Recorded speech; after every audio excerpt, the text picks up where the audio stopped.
Good morning and welcome to Saturday Morning Comic Talk. We got the crew all back, so I guarantee we are not staying on track today. But we wanted everyone back so we could talk about what we had backstage, our big backstage conversation last time. We're like, wow, we need to bring that in there. So everyone's back. Fish is live now, so he's got a campaign he can tell us all about. And Matthew, good morning or afternoon, depending on where you live. If you live in a real time zone or a fake one, we don't know. And you're first, so welcome in. So as always, we start with introductions. So Fish, tell us a little bit about yourself. I am Mr. Fish from Mr. Fish Comics. I am the fastest pen in indie comics. I am working on my 116th and 17th books right now in 6 years. I've got Alice Lost in Wonderland issue 3 live on Kickstarter right now. I'm wrapping up issue 11 of The Sentinels that's going to be going to Kickstarter really soon. And I've got more stuff planned to come out for the year. I got the Green Zone Trade coming out this year. All kinds of stuff happening. Nice. Green Zone Trade? Mm-hmm. Are you nice to Virgil at all in it? No, not at all. Virgil, Fish we're talking about. Dude, I'm just gonna do my own Virgil fanfic where just somebody gives him some flowers and he goes fishing and everything's fine. He has a tea party. Yeah. Hi, Dash. Yeah, no Dash, shenanigans today. You should know better. I find My a way to middle divert name is everything. literally Shenanigans. Yeah, I found a way. Remember, you talked about red clay and white shirts, and we took it to the giving tree. So It's true. I do not go in straight lines. You should know that by now. You've had to deal with my weird curves all this time, so there should be no surprises. And I have 2 of the best diverters that exist. Actually, 3 of them. So it's like we're all here. Yeah, we're like the dream team if Yeah. you want to get off track. If you want to get nothing done, invite the got 3 of us. covered. Yeah. All right. So Sarah, tell us a little bit about yourself. I am Sarah White. I am the founder of Definite Article. I am not the fastest pen in anything. I can barely write, but I do use the computer to write some stories, and I write and I do draw pictures. I got Veggie Cats out right now to if you want proof that I can draw stuff. And I got some comics, and I want you guys to read them. Yes. Read all the books. Yes. Read everybody's comics. So, Laurie, you must be feeling relief now that you closed out the campaign, but tell us about yourself. I'm Laurie Calcaterra, bringer of storms, mother of dragons, writer of all the terrible things, baker of bread, bringer of shenanigans, and smasher of fruits. Thank you. Yes. First Let's of her go name. bread, never forget. First of her name. I got to come up with a more epic opening. Absolutely. She put me to shame. All right. So, Oh. yes, we need to do the Super Bowl show again, and we'll all bake bread. Yay! Can we? That was, I literally was baking bread during Super Bowl. Yeah. Okay, That was now wait a minute. Nice. I have bread. Speaking of getting off track, did you Yes. get to the coffee stretch goal? Because I really want some of that coffee. No, we did not. I would have changed it if we would have broken What's 7. wrong with you people? I was gonna Come get. on. We were at 66. Yes, you got the We you got got the evil number, but it fits your book just right. So It I was works, like, yeah. it's perfect for this issue since we're going to hell. It's not going to be a good day, but we did unlock the slice and dice, and we unlocked the zombie deconstructed edible stretch goal. oh, those Not that gummies? kind of edible, people. Yeah, Like, that you can eat it. yeah. I've been ever since you've been talking about what is it called that where all Undead the retirement community. the retirement camp. I'm thinking it's gonna be like this cool Club Med thing with water slides. Yeah. It's gonna be Can you imagine- completely can you bucking the imagine- trend. He's gonna roll in there, and there's gonna be people frolicking on the beach. Can you, You know, I and just want to it's gonna be smell like the water slide at an undead retirement. imagine if I just pulled a 180 and they're just like That'd all be at the beautiful. spa? it's just amazing. Yeah. So Yeah. at first I was like, all right, I'm thinking like, okay, it's gonna be something horrible and the worst possible thing you can expect. But I'm like, no, Yeah, what would be it's more gonna be that. epic is he just gets there and there's just zombies chilling in bathing suits. They're they're tanning their green skin. They're eating all the hot sauce because that's all they can taste. So they have a wide variety of sauces made by you. And yeah, What color does great green paradise. skin And he's tan? like, you know what? This is gonna it's gonna turn into your final issue because he's gonna be like, fuck that, I'm staying here. Yeah, it's Awesome. funny. He's gonna slit his own throat. The end. I've written the I'm finishing of your moving back in story. with Mom. This is awesome. I'm staying End of here. the story, a la Ed Davis. Yeah. It is funny because in issue 6, the big bad is always like, yeah, I keep sending people in, but nobody comes back. Wouldn't that be the twist? Is they never come back because it's so nice there? Yeah, it's such a Mhm. great You're like, place, and he go wants back? to prove it's Cool. terrible, but Yeah, that it sounds turns like out to something be I would the greatest write, vacation yeah. resort, and all you got to do is die. Paradise forever, for all eternity. Again, you're gonna Eternity, the rock. water's going to be rank, but if you're dead, you Ooh. won't really care. Can you smell? I mean, you can smell, but not that much. So maybe you wouldn't mind. Yeah. But So I mean, I'm just thinking. Hopefully, since the sadly, smell goes sadly, first when it starts to rot. yeah. Sadly, your first assessment was the right one. It is going to be something absolutely horrific, and everybody will be astounded, and Sarah White will be probably grossed out. Yeah. See, She'll I be was scarred just for life. thinking you could Be take it in a scarred for weird life. and fun direction, and yeah, it's paradise on earth, but it can't be. It's your story. I've read enough, but it would have been a fun twist. It's like, never mind, this place rules. I'm staying. So yeah.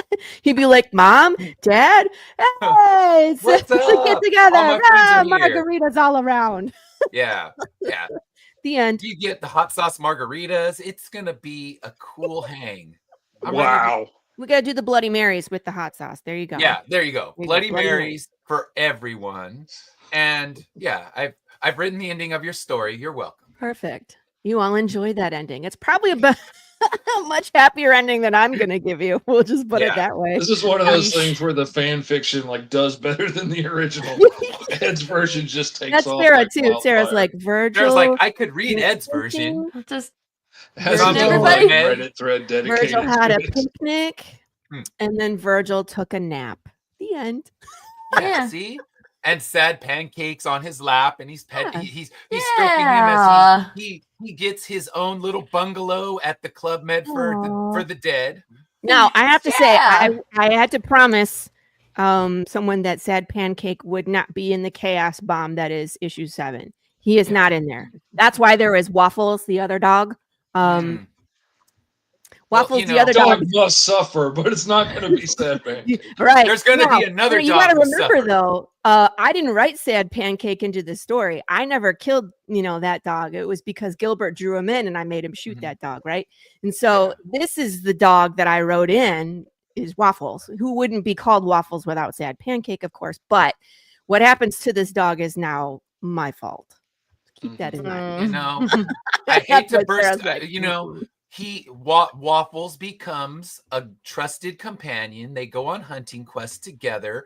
When he wants to leave his little Club Med, they go and they hunt for undead squirrels. It's good times for Waffles and pancakes. And Sausage will come in later because we got to finish the breakfast all complete.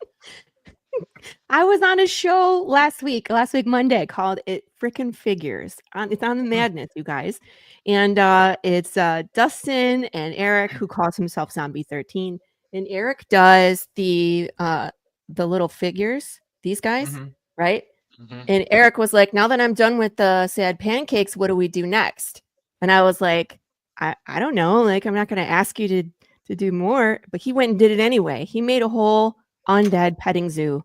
So You guys, cool. there's wow. a llama, a chicken, a pig. Right. We're working on naming the pig right now in the Path of the Pill Rider group. It's hilarious.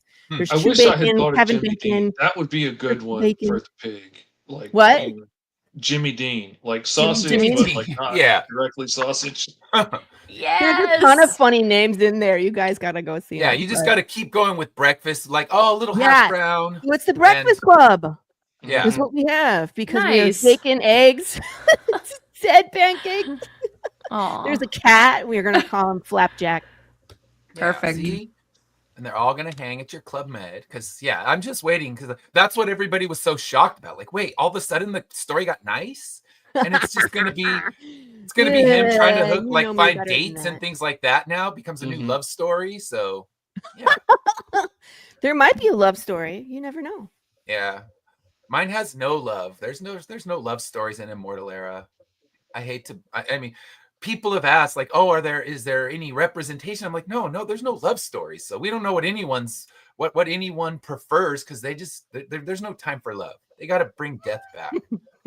then they got a mission. We're busy here, people. We ain't got time to fool around. We're trying to save the world. We don't have time for smooching. Knock that shit off. Get back to work. So yeah. Right. Let's get into our first topic. So here we go. 11 minutes in, we are way off track, but that's okay. That's where we needed to be. So I figured out the major twist in Path of the Pale Rider. I'm sorry for the spoilers, those who are waiting for the book to arrive at their house. I mean, it was obvious, really. You know, she was telegraphing it from way back. So it was easy. Sure. Yeah, we knew it was going to end up becoming this major vacation, and Sarah was going to finally be able to embrace it. Like, I feel in this story now. I'm ready for the love story. All right. Definitely a romance. Did you stuff Karen in your bag? Karen lives in this box. Oh man, don't make me go pull out the Karen Slayer. I'm looking for scissors. He's here somewhere in this room. I'll grab the sword from my wall again. Oh God, I wish I had my bandana and stuff. It's at my house by my desk. Have a Karen reunion. Yeah. Oh, we have to when the book comes out. It absolutely has to happen. And I got to send you one of the damaged copies so you can rip it up in anger when we start that show. Yes. Oh my God. Yes. Doing that. So yeah, because you always get a couple that are a little bit messed up. They usually become the table copies, but the table copy can become the Karen copy. The Karen copy. You can do vile things to the book, and it'll be fun. Okay, challenge accepted. So no one puts Karen in a box. Bye, Karen. I was looking for scissors, but I don't see. Go ahead. I'm sorry. You can use the scissors for the book when it comes, and the rotten things that Karen will do to the book, but that's all right. We'll do more rotten things to her. Just snip it into 1,000 pieces, just by 1,000 cuts. By the end of the series, my Slayers will have their revenge. But I'm looking forward to it. They first have to go through some hell, and Pops will make his appearance in it as well, or Dante, I should say. Mm-hmm. I hope he won't mind being a tiny little flying gnome that attacks people, but he knows I'm not doing it from any bad place. I'm doing it out of love and fun, so he can't get offended. But I only put friends and family and stuff that will understand if things happen to them, or I put my kids sometimes in embarrassing situations or something, or I need an interesting looking henchman. I'll put one of my friends or family in there. I always laugh because I have a random family member that will not realize what they're backing and get the immortality. And I'm like, do you know that I'm going to draw you in and then kill you? They're like, you are? And I was like, are you okay with that? They're like, I guess. And I'm like, okay. Some people really freak out about that stuff and are really afraid they're going to die in real life or something. Yeah. It's like, all right. You're in. I guess. None of my drawing tiers have ever sold because I've offered to let you be eaten by a cannibal, put us as one of the spikes, the heads on a spike. I thought you had two ladies that were real into it. No, that's trying to think. That's with the Shark of War. So that's Ben. He gets people every time, but these ones, I mean, I've offered the drawing tiers, but I think it's too grim for most people, and I'm not going to tell the artist you got to draw me in as a spike, as a head on a spike. I mean, I already have my head on a spike when I went to the Game of Thrones booth at Comic-Con years ago, and they let you get your head on a spike, so it was beautiful. People love getting squished in my book too, because you either got to get turned into a mutant, or you're going to be like a human screaming at them and being nasty. So finding people that wanted to do one of those was kind of tough. You guys, people love what are you going to do to me? I'm like, oh, just you wait. I had a tier where it's like you could get mauled by Big James. Guess who got that one? My father-in-law. Oh, that's awesome. I was like, that's beautiful. Had I known, I'd have beat him to it. It's like I want to be I just started sticking my early backers in there in the background when I needed people, because I had a bunch of crowd scenes at the end, and I was trying to make up fake faces, and I was like, wait a minute, Like, I know Kyron got first backer, and Morgan Iverson's in there, and Mr. Midlife. I know I can use them, and they'll get a kick out of it. So I just started sticking like all the early backers in there, everybody that I knew, and that's cool. or had backed everything I've ever done, and Yeah. so it was a lot of fun. Yeah. That is fun. All right. It's always fun to see him in there. Let's hit our first topic. Okay. Is nostalgia ruining creativity? So I was thinking about this. I'm going to keep my mouth shut because I go last. But Fish, what do you think? Is nostalgia ruining creativity? I think a little bit nostalgia is ruining creativity because, like, it's a way easier investment for the bean counters and stuff in Hollywood to say, I'm going to put money into something that's nostalgic for this generation of people. Mm-hmm. And that's my other problem with nostalgia, is they're not just keeping the ball rolling with all the generations and like doing movies to appeal to like my kids' generation of stuff they grew up with, because they don't care, because my kids' generation doesn't have any money. Like, our generation is the last one to have any disposable money to really be able to go to the theaters. Mm-hmm. So they're only doing stuff for us, which is kind of old and out of date for the kids that are coming up. So that's just going to make them lose interest in things like, going to the movies, or, when you're doing another Cybertron, G.I. Joe comic book and stuff like that really appeals to us. Yeah. My kids couldn't care less, really. Yeah. And so you're going to lose them on stuff like that. Yeah, and I think we've seen the proof that it doesn't have to remain nostalgic, because look at the Minecraft movie. I don't think any one of us want to see that. It looked like a large pile of garbage, but the kids went crazy. I dropped them off. I was fortunate enough to not have to watch it. Yeah. And it's theirs. That they own that. That is their generation. It's not trying to shove another Smurfs movie down their throat. It's like, come on. Yeah. They don't give a shit about the Smurfs. And who is it? Rihanna's doing the voice. They don't care about Rihanna. We're just like the stuff we like and keep liking it. Here's another Superman. Watch it. Here's another Fantastic Four.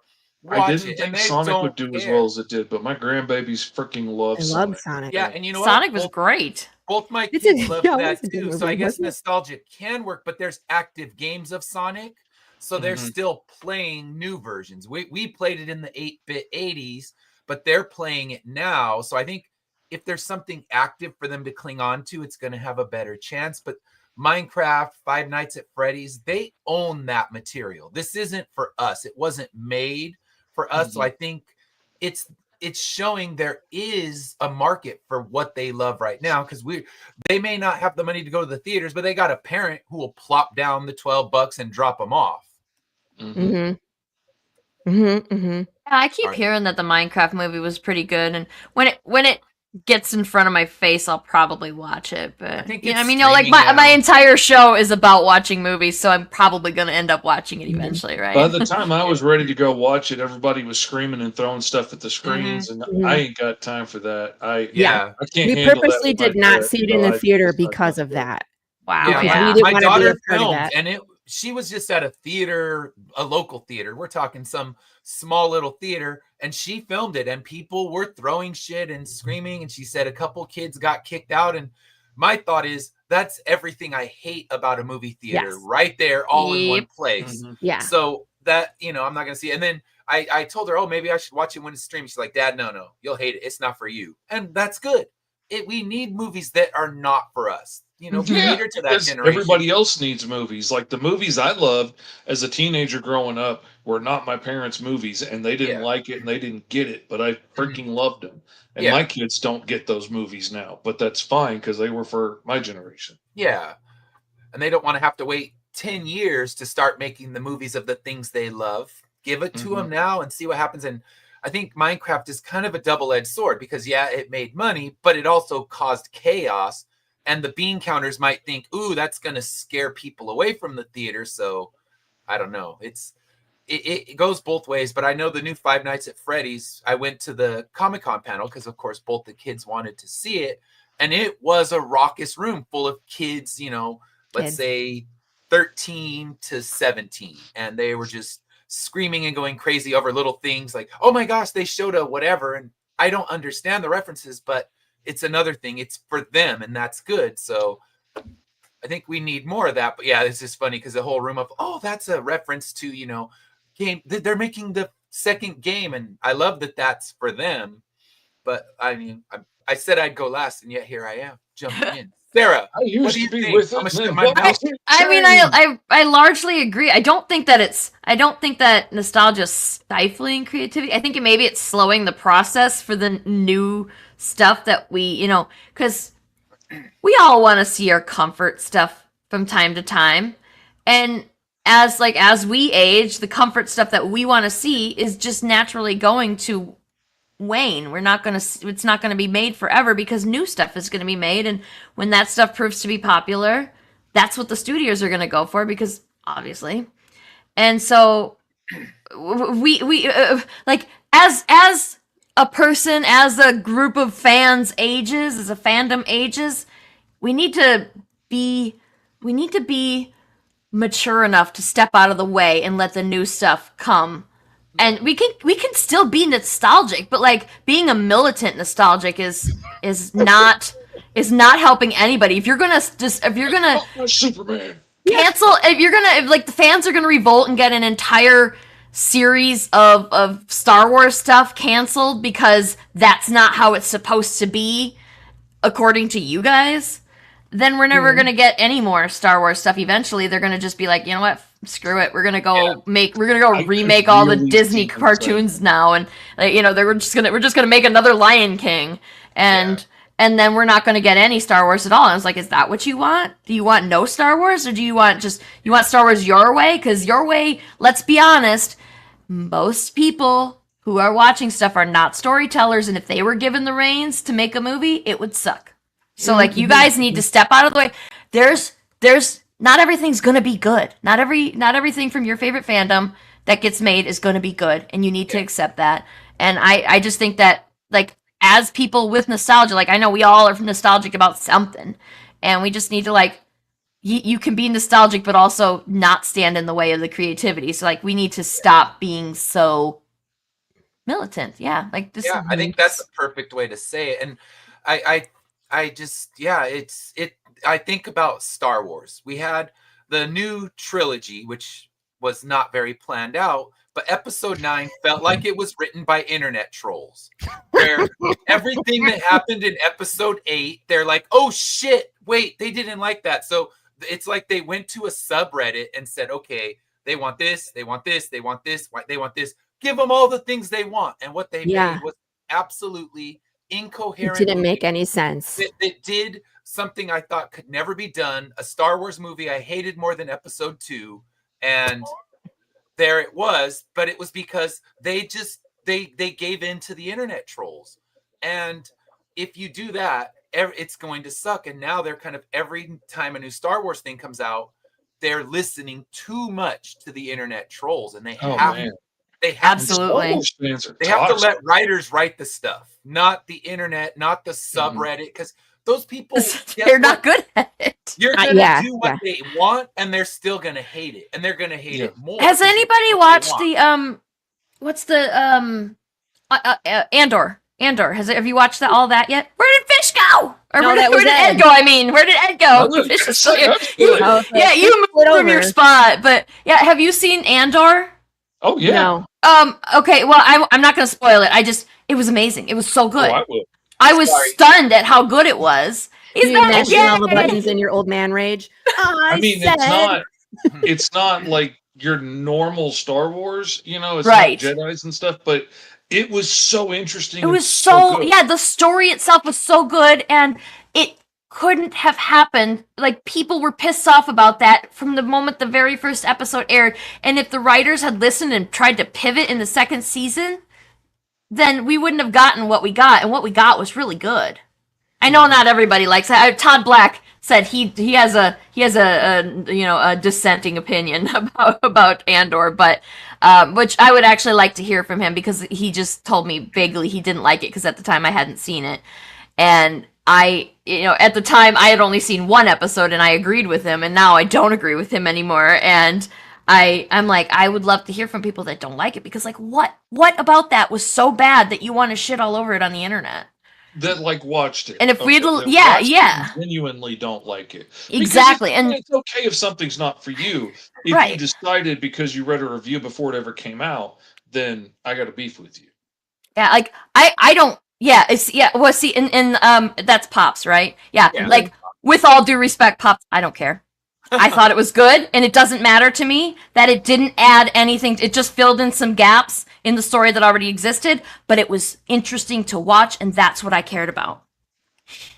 It shows it shows you Weak Obi-Wan. how people go along with the Empire and like don't fight back. It shows you what drives somebody to want to fight back, what drives them to want to risk it all. Like, and it was intelligent on a personal level. Yes. It was good writing. It was decent writing. It was compelling, and it like I haven't cared about characters in a long time, but I cared about those characters. Like I was obsessing over who's gonna die before the end of this, because I'm like, okay, these people aren't in episode 4, so they're all on the table, right? Like they're all, and I know because I've seen Rogue One, I know that those people in that movie, they're not gonna die either, but like I was obsessing over who was gonna die. Mm-hmm. And I was only right about one person, which is also unusual, because usually things are really easy to predict in movies anymore. Yeah. And it's exactly what you were saying, Ed, because they're trying to hand feed stuff to us for the internet writers, and they're doing what the internet people want rather than what makes a good story, which is frustrating. It's not. It doesn't necessarily make a movie unwatchable, but it does make it frustrating, because I don't like predicting everything before it happens. I'm always that asshole that's like, they did it, this is why, and then I leave the room and everybody's like, why? And I'm I'm horrible about that. I'm sure I'm like, that's the red herring right there. Yeah, setting it up like now. I was watching a cartoon with my kids, so it was meant for kids. You know what I mean? Mm-hmm. But like the episode would be like, they would show things and I'd be like, oh, that's the 4 horsemen of the apocalypse, and they were like, it's 4 horsemen of the apocalypse. Like the next thing out of the, and the kids look at me like, have you seen this? I was like, nah, I'm just paying attention. And then I was like, oh, look, they're all in a video game. And they're like, we're all in a video game. And the kids were like, Ma. It's like, all right, never mind. I'll just see my way out of the room. But can I chime in? Yeah, go for it. It's your turn. So I don't think the problem is with nostalgia. I think every generation deserves a new Batman, a new Superman. So, like everybody should be able to have their version of those legacy characters.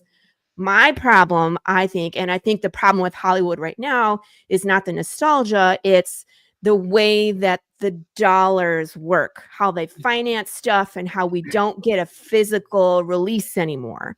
Yeah. And that is what drove us into this void of new material, because it used to be theatrical release. It would run in the theater, then it would be physical release, DVD, Blu-ray, and then it would be merchandising. Mm-hmm. We don't get that physical release anymore, so they're missing out on dollars, which means they are less likely to take a chance on anything new. So they're not playing into nostalgia. They're playing into, this product has a built-in audience and will guarantee dollars at the theater. Very good point. That's how we have to recap our money. But you're not going to get a Good Will Hunting or a Schindler's List or a Chasing Amy or any cult classic, anything. All gone until they figure it out. Like Marvel movies or Star Wars or something big they know will put butts in seats. Yeah, and they're even swinging and missing on that. That's such a bummer. It's such a bummer. It's so absolutely 100% true, and it's such a bummer. And that's what happened. And that's why the new stuff is in streaming. Yeah. Because that's where the next what happened. Varying degrees of quality, which is what bugs me. Yeah. The next Good Will Hunting will go straight to Netflix. And and that's where they are. They're on Apple TV. They're on Apple TV. They're on Netflix, Amazon Prime, and HBO. We did get Sinners, yes, but it's few and far between. Exception to the new rule, and even Sinners, they were like, it's a failure. Are you kidding me? Everybody went to see that movie. What numbers does it have to do in order to be a success these days? Yeah, I mean, there's no small amount of racism that played into the whole narrative of Sinners is a bad movie. Yeah. which Ryan is Coogler. also extremely frustrating. If you are telling me that that's not a good movie, you didn't fucking watch it, and you cannot convince me otherwise. Right. Again, so it's like there's so many things against the new properties. But again, there are still, if you want to play into that, there's hundreds and thousands of properties, video games, comic books, graphic novels that deserve to be adapted, that have an audience. We're going to be getting one of them, Project Hail Mary, pretty soon. That was a best-selling novel. But that's the problem, where the four of us have these great properties. They won't even give us, the time of day because we haven't built that following. So maybe when we're 85 or 95 or 100 years old, we'll see, all these projects finally come to the big screen or small screen. It's interesting, isn't it? So, but again, it's like, I don't have a problem with nostalgia. I have a problem with them milking the cow until the cow's dry. Yeah. Until the cow's dead. Yeah. Like, I don't want to see another live action adaptation. I did not see, I heard, How to Train Your Dragon was good. But again, it's like, if it's the same thing that I already saw, the dragons have to be animated. Why? It was an amazing movie as it was. It didn't need Leave that. it alone. Right. And if, like the one, so I don't agree that they're all good movies, but those reimaginings that Disney was doing, like with Cruella and Maleficent, at least it was something new. It was the same property, but a new spin on it. Whether or not you think it was a good movie is irrelevant. At least it was different. At least it was different. And I mean, and again, one Maleficent probably makes sense. 2, 3, Yeah, Move they didn't need to make the second one was stop it. Fine, I guess. I don't but need another Beetlejuice. Yeah, I don't. Yeah. Think of how many they could take. Like, if they wanted to take, look at, there's a bunch of people in the comments, and all of us here, we write stories, and they could contact us, and they could adapt our stories, pay us, of course. You can't take our stories and not pay us, but take our stories and adapt it to your already existing universes to capitalize on that universe, but still write a new story. Like, if that's what you have to do, at least get us something new, for Christ's sake. Yeah, stop. I don't want a fourth Lion King live action property. That's my point. That's my point. And that's why we're getting that recycle. Yeah. And that's, that's one of the things, like when I'm at a Comic-Con and people are like, I'm not into comics. And I'm like, you're not going to find new stories in Hollywood right now. I'm like, you're not going to. You're going to get recycle, reboot, sequel, prequel. All the people are still writing. We are still writing. You just got to come to indie to get those good stories because Hollywood is a closed door. You're going to find good stuff. Yeah, you're gonna. It is a bit of a minefield. Not every book is good. Not every book is good, but try it. You know what I mean? Yeah, $10 and it was like $5 a pop at a convention. You're gonna spend. You could take $50 and come back with up to 20 good stories probably. Yeah. And some people I know Fish, you do ash cans, right? Like the just a couple dollars for a book. One of those little ones, they'll just to wet the palate, and there's no reason not to give it a chance. And if you want to know what books are good, all you have to do is hop onto social media and start looking around, social media and the internet. Global comics. Just go check out what's popular and just find. But I guess that's what the problem is. It's overwhelming. That is true. Where do I start? You know what I mean? And that's when it's like you just have a conversation with someone. Like, I love talking to people at Comic-Cons. Like, what are you into?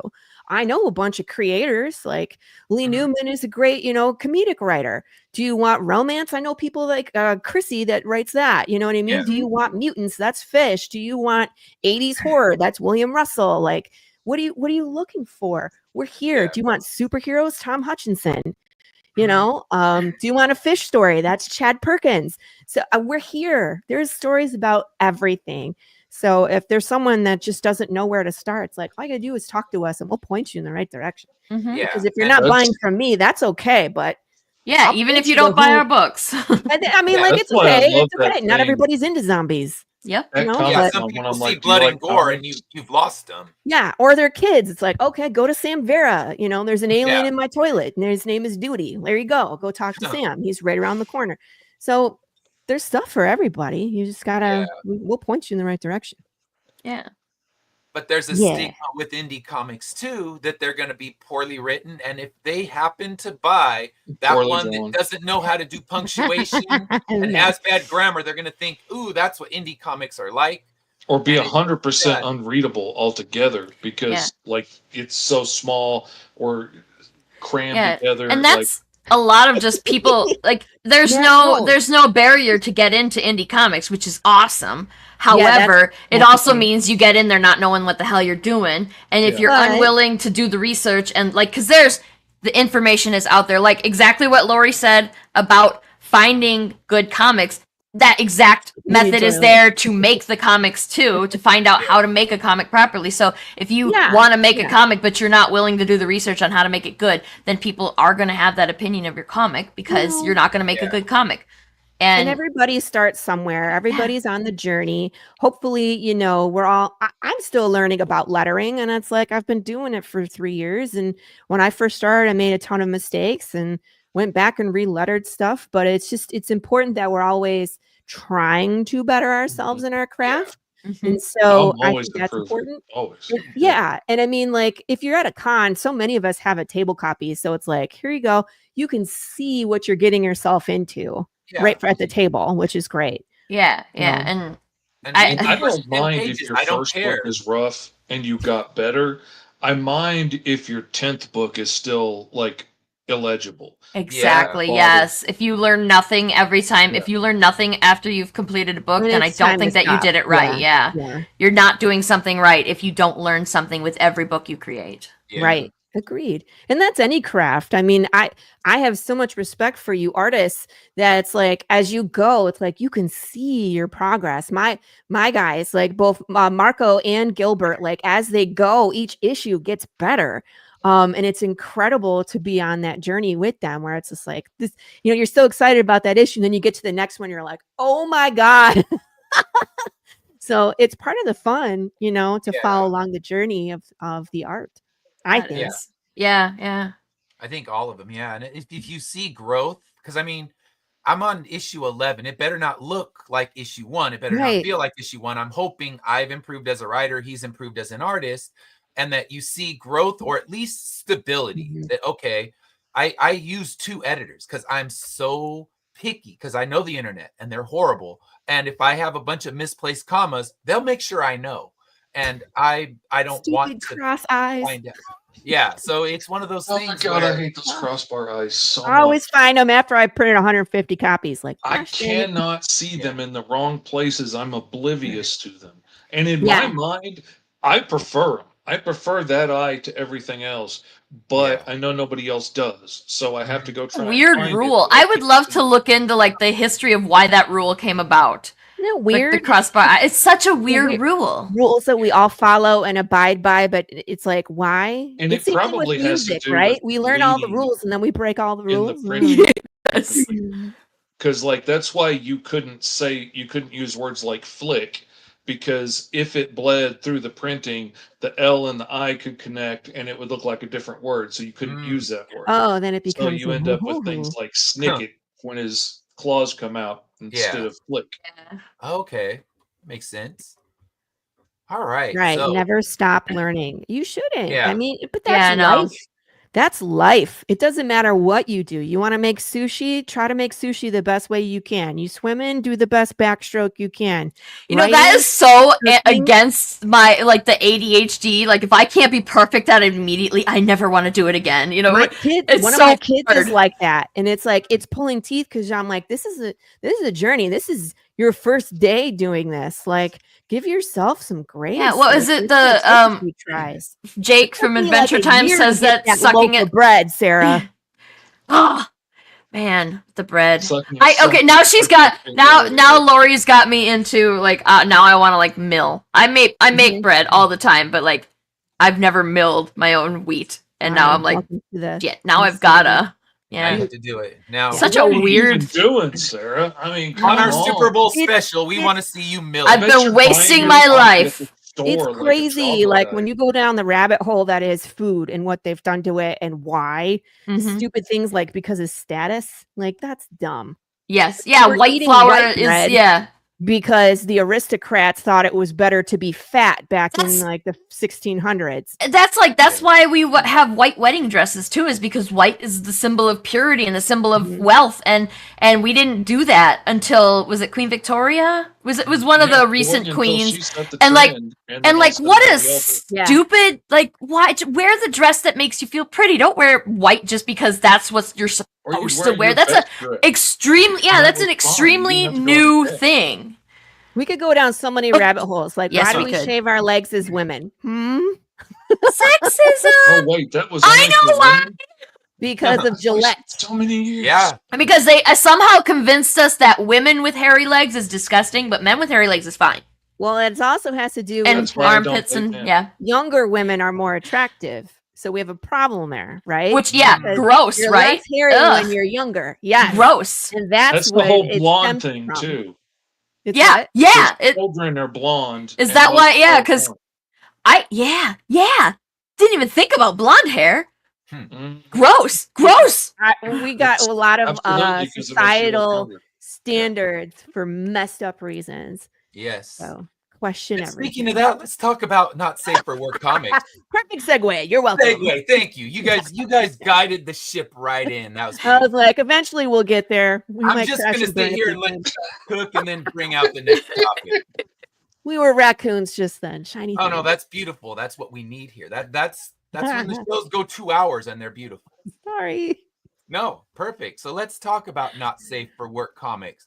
What are your thoughts on not safe for work comics? I know, Sarah, I'm going to let you go first because I know you're directly creating one. Not safe for work comics. Actually, I mean, I can argue that all four of us make not safe for work comics for different reasons. Like, the reason mine is mine is the only one that's going to get that label because there's, naked women in sexual situations in that book. Whereas there are literal rotting dead people walking around in yours, Ed and Laurie, and like it's just the head; it flies around. Yeah, that's fair. That's fair. Thing. But we got heads on spikes that are just chilling and enjoying life. Yeah, and the violence and the gore, that's not safe for work. Right? And I'm going to argue that just the way that Fish treats Virgil is not safe for work. He's just so mean. It is a good story, but poor Virgil. Yeah, so like I would argue that we all make not safe for work comics because of the violence, because of the adult situations, because of the that's officially probably not safe, not appropriate to be. I didn't think about it until I started looking up the ratings, and I was like, oh my god, I've got way too much blood in everything. Yeah, it's NC-17 like across the board. Yeah, and then but if you put that on the front of your book, people are all automatically going to assume it means sex.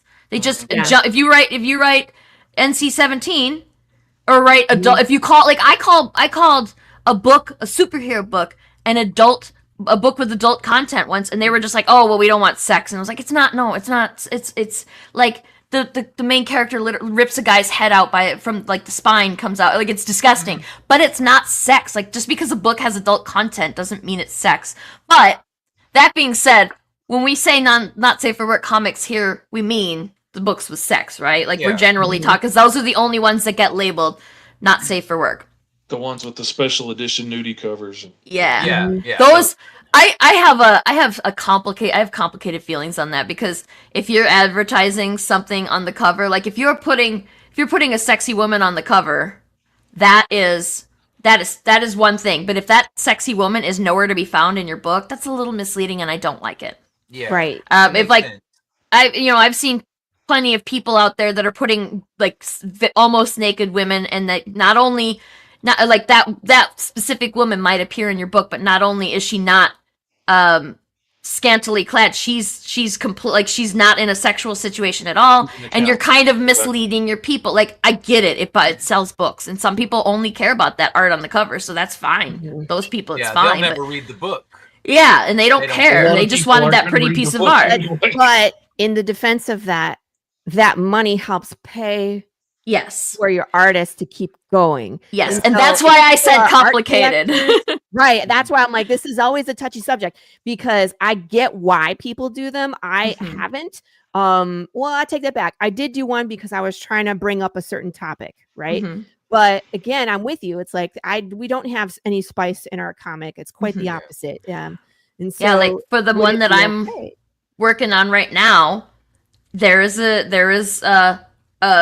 two consenting adults in a sexual situation, and that's why I don't feel bad about putting a scantily clad woman on the cover of my book, because it's in there, and I'm not trying to trick you into buying my book by because without any context, you look at it and you're going like, oh, that's a sexy book, and yes, I want it, or no, I don't, and then but if you buy it and you see there's nothing of the sort in there, there's not, like there's the scantily clad woman and there's not any situation even close to that. That's a little frustrating. Do you think we should do, instead of covers, which is on the book, what if we did something like a pinup, where it's like you can get the art, right? But it's not like on the book itself, where it's like this is what's in this book. Yep, that's actually this. I'm giving away one of my secrets, but it's gonna be my new book launches on September 9th, so you're gonna all hear about it soon enough anyway. So I might as well just tell y'all now, because I like everybody here. I think it's a really good idea. I don't know. You guys might think it sucks, but I am making, I have read, I troll Reddit a lot, and I have read far too many examples of people who buy the books. They don't make them, they just buy them, and they come to Reddit and they say, I do not care about your mini prints. I do not care about your stickers. I do not care about your bookmarks. When I get my book in the mail, I throw all that stuff away. I just want the book. And I thought, why then waste the money on the bookmarks and the pinups and stuff, when I could just say, hey, I'll make my stretch goal a little bit bigger, and then instead of giving you a pinup or a mini print pinup, I'm going to give you a pinup, but I'm going to print it right in that book. I'm going to add a whole nother signature to the book, and I'm going to give you 4 more pages of material. Yeah. And that's what I'm going to do for this book. And I think that is going to with this specific, like, I've read dozens upon dozens of comments similar to that. So I'm like, I think that's a good idea. Category too. I hate bookmarks.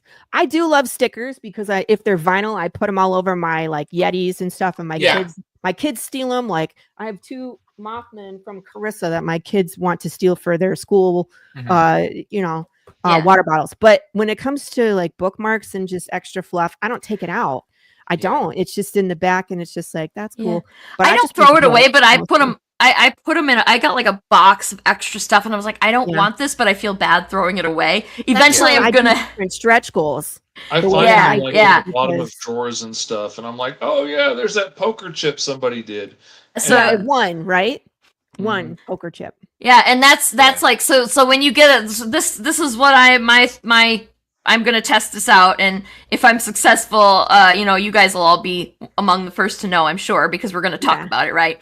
But like, I'm not saying I'm not going to offer like a bookmarker or a sticker or a magnet. Like, people do. I don't think anybody throws the magnets away, but they do throw them up on their fridge and then never look at them again. So, but a magnet. Yeah. I have one I really like, and that's why I did one last time, because I think magnets are the exception. I'm going to definitely keep doing magnets and stickers, but like, nobody cares about the prints. Maybe. I mean, like, my husband's in the other camp. My husband's in, send me all the merch. I love it all. I will cherish it all.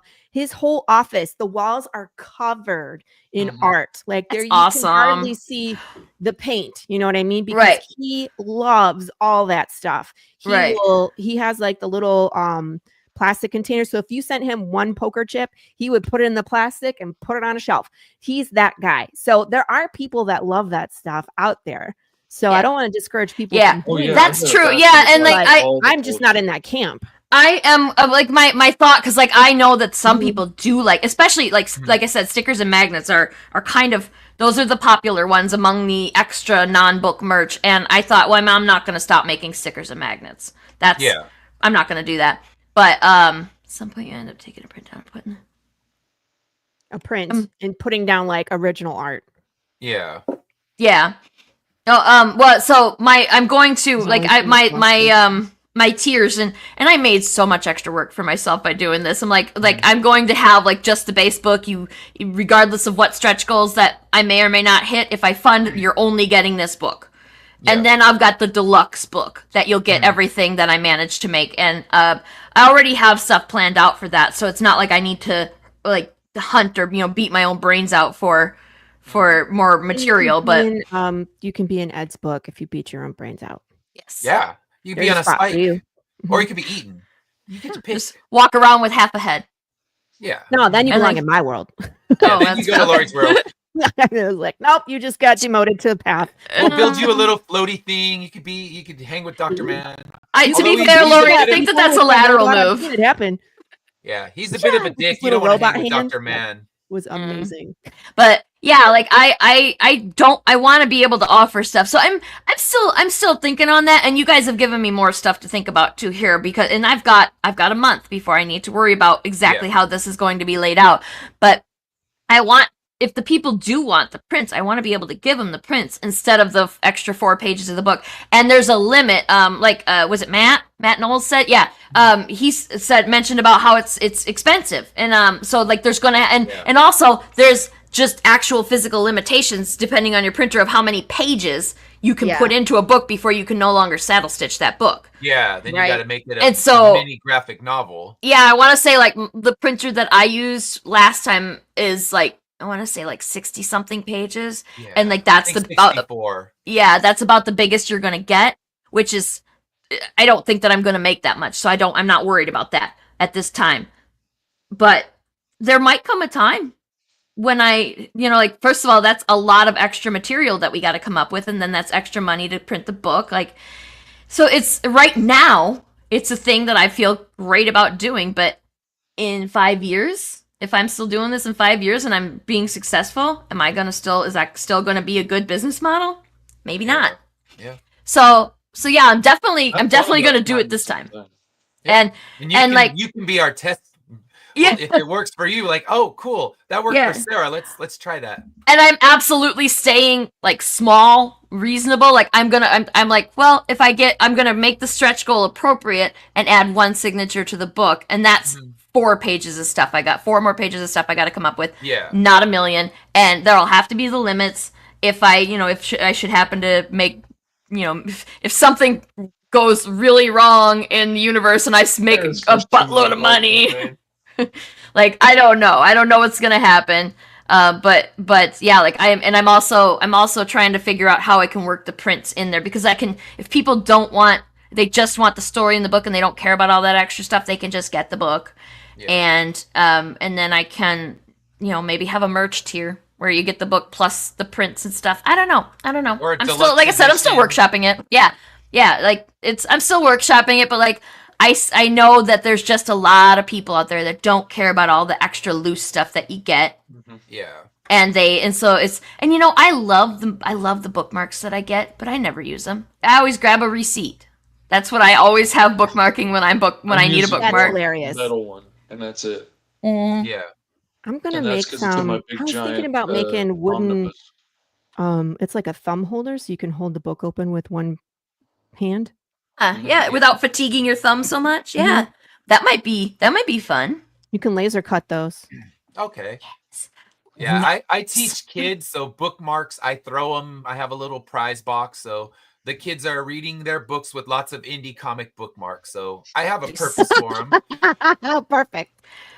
I don't know, Ed, if you I don't know if you're gonna want any bookmarks from me, because I have a lot of violence I mean, there's beautiful women in seductive poses, but I guess they're not naked. They're not going to be naked on the Oh no, bookmarks. I gotta pick and choose which ones I do, obviously. So yeah, I don't think mine are ever going to make it into the prize box. The undead No. pig. Pick one. I don't think Laurie's making in the prize box either. Yeah. Well, you know what? I do have a story You don't with like a robot the undead cat. cartoon pig? Come on. I'll make sure.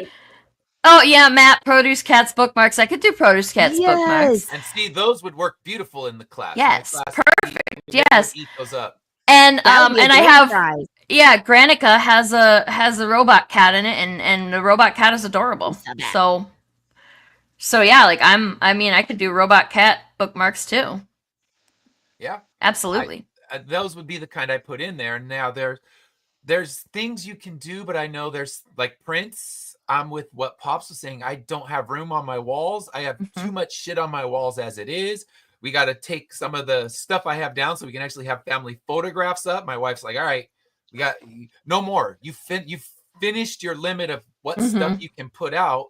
So I don't do much with them. I mean, I don't throw them away because I'm just weird. I'm like, oh, someone put time and effort into that. Yeah. I don't want to throw it away, but they sit. I just kind of squeeze them on the side of the long boxes in the garage, and there they'll live for the rest of their lives. And prints are a good thing for add-ons because if someone wants them, they can get them. They buy them themselves. Yeah, then they can select it. Yeah, this is a little off the topic in here. I know we started NS collection of not suitable for work with Sarah, and that's as far as we got. That's okay. So like, I wanted to hear your guys' opinions on it too, because with the NSFW stuff, because what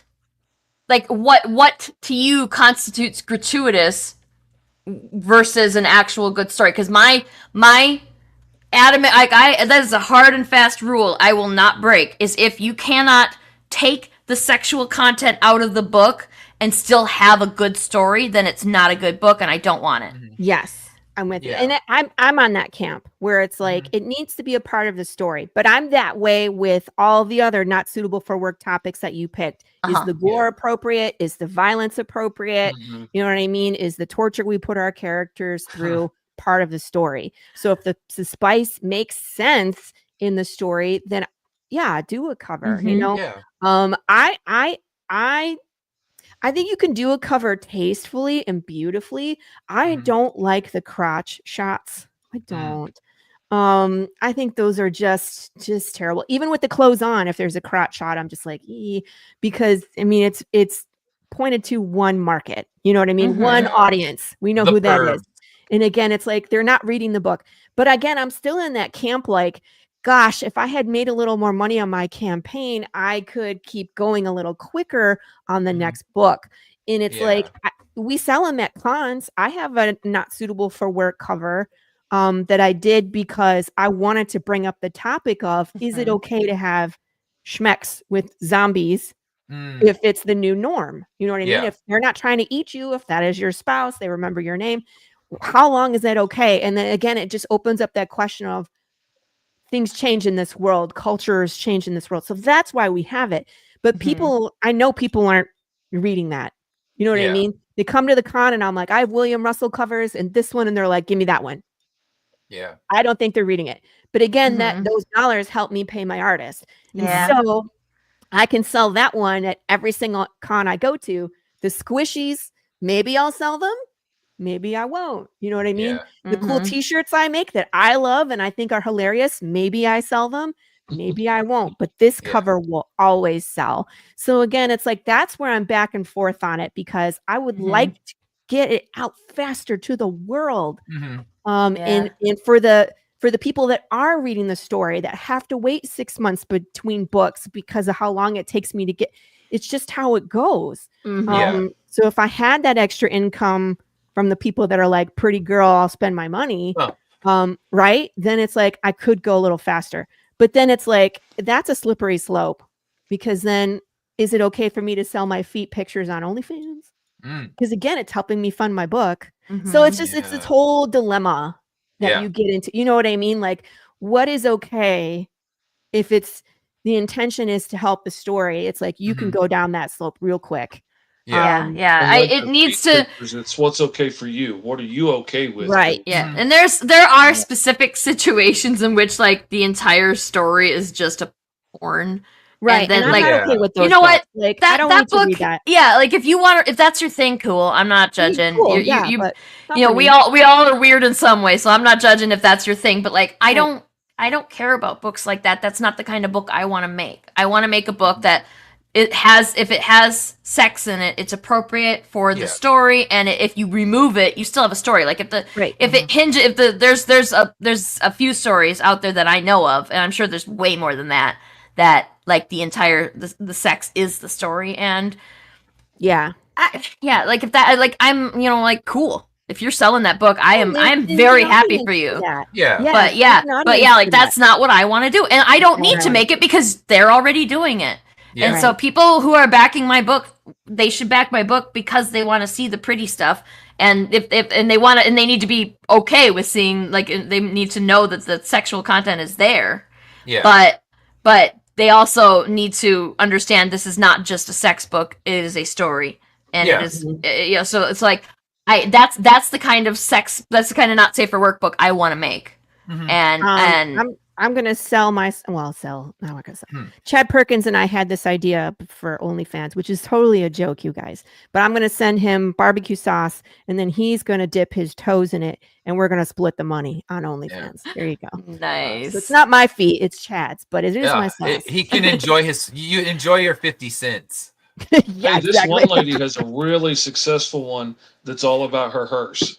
And she makes a lot of money off of that OnlyFans, and it's just pictures of her hearse. That's along the same lines of what I was saying with, like, vehicle. Not safe for work isn't just sex, it's also violence and just There's adult situations. And OnlyFans doesn't just have sex on it, but that's what you think of when you think of OnlyFans. Yeah. Stuff on there, but you know. But there's so much stuff on there that has there's so many. I know tons of artists on there.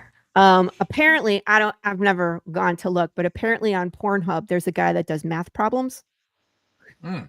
Like, he has a big whiteboard and he solves math problems. Yeah, I don't baby. understand it, why you would do that, but apparently he's there. Images. Not safe for live stream. Huh. I do not want to Chad's hear about barbecue Chad's toast.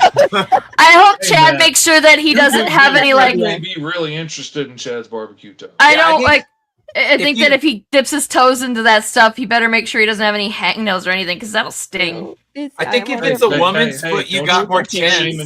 Yeah. I think with a man, it's not gonna sell. I think if nobody tells anybody that it's a man's foot, he might get away with it. He's gonna have his hairy toes. Paint his toenails. Yeah. All right, so if Chad shaves the foot, you got a chance to make more than $1. If he doesn't, he puts his you know it's a man's foot in there, and they say it's Laurie's foot. It'll get its own whole and that's great. Genre of people. I don't have to put my feet in there. To women with big hairy feet. And that's the joke the entire time. It's Chad's feet 100% of the time.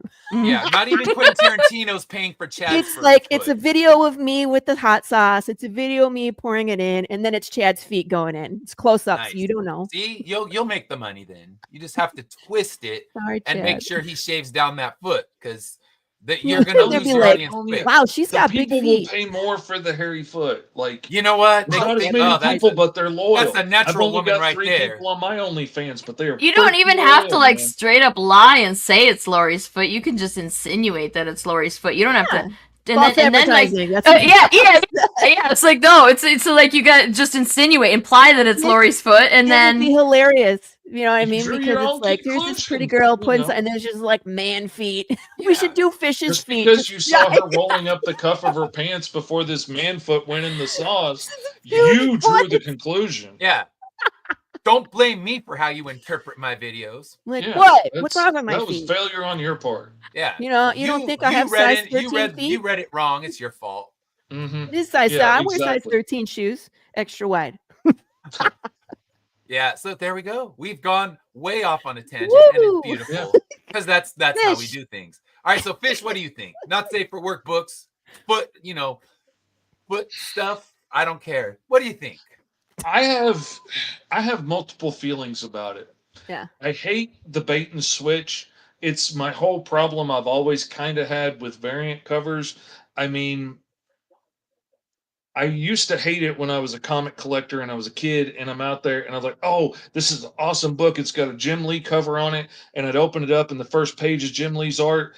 And I was like, okay, I'm getting this book. And it turns out it's a Jim Lee variant cover, and he penciled and inked the first page, and he penciled the second page, and then it's all some no-name guy, from the bullpen, and it looks like garbage for the rest of the book, and I'd be really mad about that. Mm-hmm. And they used to do that a lot in the 90s, and it drove me up the freaking wall. So like Sarah was saying, if you're showing me sexy women with big boobs and spread legs and stuff on the cover, and then I get inside and she's a principal, and it's boring, that aggravates me, and I'm not going to be back for the next campaign because I feel like I was lied to, and I ain't got time for that. There's lots of other books to check out. Yeah. I don't have a beef with people wanting to do not safe for work books, especially like I've got a lot of respect for the people that are crafting really cool stories and really cool worlds and lore and stuff that also want to include this. Just like I don't have a beef with anybody that wants to run an OnlyFans, for themselves or whatnot. If you're comfortable with that, and go at it. There's a lot of freaking money to be made out there. Mhm. I can't blame anybody for wanting to do that. Mm. Personally, I'm not comfortable with that. And I made a rule a long time ago. I did the best painting I've ever done in my life so far was this painting of this really beautiful cyborg woman who was spread eagle, in front of the camera. And it was really beautiful. It was really well done. And I had to hide it under my coat to like sneak it past my mom and grandma at a family function to show it to my brother and sister. And they're like, oh, it's so awesome. You're going to make so much money on this. And then I had to cover it up and sneak it back out again so nobody else saw it.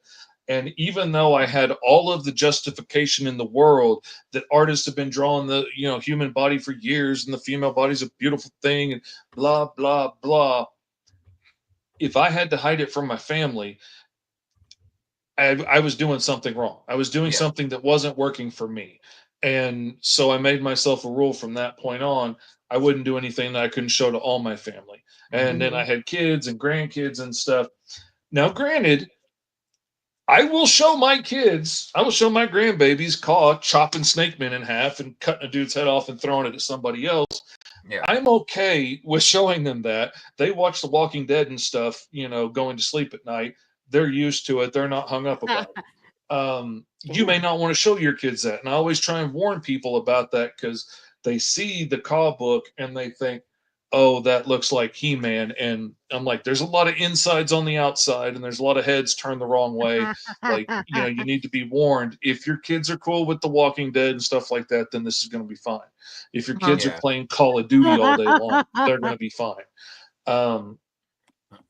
But it's just not for me. Like some of the stories that I've really enjoyed, I've talked to Sarah about this in depth, have like had sex as an integral part of it. Yes, I want to hear about that again. Of what made that story interesting and, and how the elite were, just having sex with each other willy-nilly and stuff. And it was just all part of doing business and stuff. But then when this one person won't, then all of a sudden the prince is just chasing after this girl. It won't, isn't just putting it out there. Why not? And he, it was a fascinating part of the story and it was integral to it and it made sense. And it's still one of my favorite stories out of heavy metal ever that I read.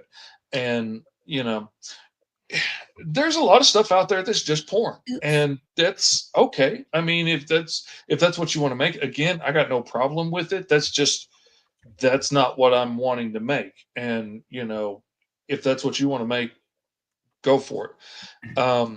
I don't like the bait and switch. I don't like it with any of the not safe for works books. Like if you tell me this book is like, 10 times nastier than Caligula and all this, it's everything going at it and it's Kama Sutra on steroids. And then I get it, because like I backed this one book and they just kept going on about how sexy this book was. And it was the sexiest book was ever going to hit it. And it's going to blow your socks off. And the artist was really amazing. And I wanted to get it to study like how he did the female face and the lips and stuff and try and copy some techniques. And I got the book and there's like 3 nipples and a wiener in the entire book. And it was absolutely not at all what it was sold as. Basically just these, people bickering. See more on the Discovery Channel. Yeah. It was a complete bait and switch, and I would have been really upset if I had bought that expecting to get porn. Man, I never thought about the bait and switch the opposite direction of like there's that they're advertising how sexy and then it ends up being not sexy at all. Yeah, it's equally bad if they advertise it to be super sexy and it's not sexy, and it's also bad if they advertise it to be a family friendly book and then it's full of porn. And, well, I mean, and at the same time, even like violence. Either way, violence, too. I don't have a rating on my book. Table. Yeah, but I still have to warn people because they're like, "Oh, my kids like Walking Dead." I was like, "I get that, but let me tell you what's in this book." You know what I mean? And then you can decide whether it's appropriate or not. Because I'm like, we have things that they may not understand, like existentialism. What is it that makes people human? You know, is it okay to treat humans that way? I'm like, we also have self-harm. Right? Yeah, and that's an adult topic that you wouldn't even call it not safe for work. It's just a topic that they won't get it. Yeah, right. They won't understand, and it'll confuse them. Concept. And then you might throw a 9-year-old into an existential crisis, and you don't want that. You need them to grow up and understand how the world is before you do that. I think it would just go right over their head, but still, like self-harm. You know what I mean? Like that's pretty triggering for people. And so, like, when we get to mid. Like issue 5 and something terrible happens in my book, and then one of them's like, I'm going with you, pa, and then it's triggering. Wow. Spoiler alert. Yeah, I've got a scene in a future issue of Caw coming up where catch up, we Sarah. find out that the scars on his arms are self-inflicted. It's a lot. Sorry. And when you think that scars are gone, be able to handle more than this, but Laurie's over here traumatizing me every time I try and read her books. Sorry, Fish. Go ahead. Yeah. Oh, I was just saying, like, I was talking with my editor about a future issue of Caw, and it turns out he has a really fast healing factor that lets him heal from a lot of these battles and stuff. And when he heals one time after getting burned, and his scars are gone, he puts them back because it's in memory of people that took care of him that died. And it really bothered my friend and my editor because it was, potentially self-harm, even though this is kind of like Wolverine. I mean, it can't really self-harm because he can't really get hurt, but it's something I had to think about, and I'm still thinking about how I want to apply it, because I don't want to lose that part of the story that those marks are there for a reason. Yeah. But, also I'm trying to be sensitive that I don't, Not me. I'm like, in your face. I'm at first. Like, question for you, Fish. Welcome to my world. Caw has just over the top violence on it in its pages, right? Do you think that you get away with it a little more because it's cartoonish in the style? Because I feel like we get away with it a little bit more when it's very obviously not. Well, and also like drawn to be real. Like he's cutting his way through monsters and snake men, and like fictional. He grabs this alien dude by the ankle and uses him like a baseball bat, and he's bloody pulp by the end of it. Like the ship captain is burning alive. I think I'm behind. And he pulls this monster's spiked tongue out and whips him with it. But they're all obviously monsters. Yeah. If he was doing that to a human being, even if my world. Welcome to Ed's world. Ed has a twist where it's like you think you're fighting monsters and you're not. And I was like, that would be a different thing. But I still put on the back, above the barcode and stuff, it's like NC-17 for blood and gore. Yeah. And, because I want you to know what's in there, but also like you were saying before, I want you to know why it's got the rating, and not, we should like around in front of everybody. We should indie comic creators should just not union. Well, I mean, we should probably unionize too, but we should get together and create a rating system from your preschooler can look at this all the way down to this is hardcore pornographic material, and come up with some universal things so that we all can be more consistent when people come to your table. It's the same scale. This is feedback I get from retailers all the time. God, I wish we had that. Put the rating on the front. Put the rating on the front. I guess everybody knows what they're getting themselves into.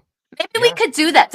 That's my idea. Don't steal it, anybody. My idea. All right, we're gonna work it out. That would be good. Rating. So just because I'm the one who said it, now I'm sure I'm not the first one to think of it, and I would absolutely need everybody's help. And then we'd all need to read each other's books so that we could all be like, this is the rating that I would give it, because then you'd have to get a bunch of opinions and then average them together. Nice to be able to get a consensus from other people like they do with rating movies, and what everybody in this theater think about it, because then because some people would say oh, well, Virgil squirting blood out of his eyes isn't that big of a deal, and it happens, twice in a book.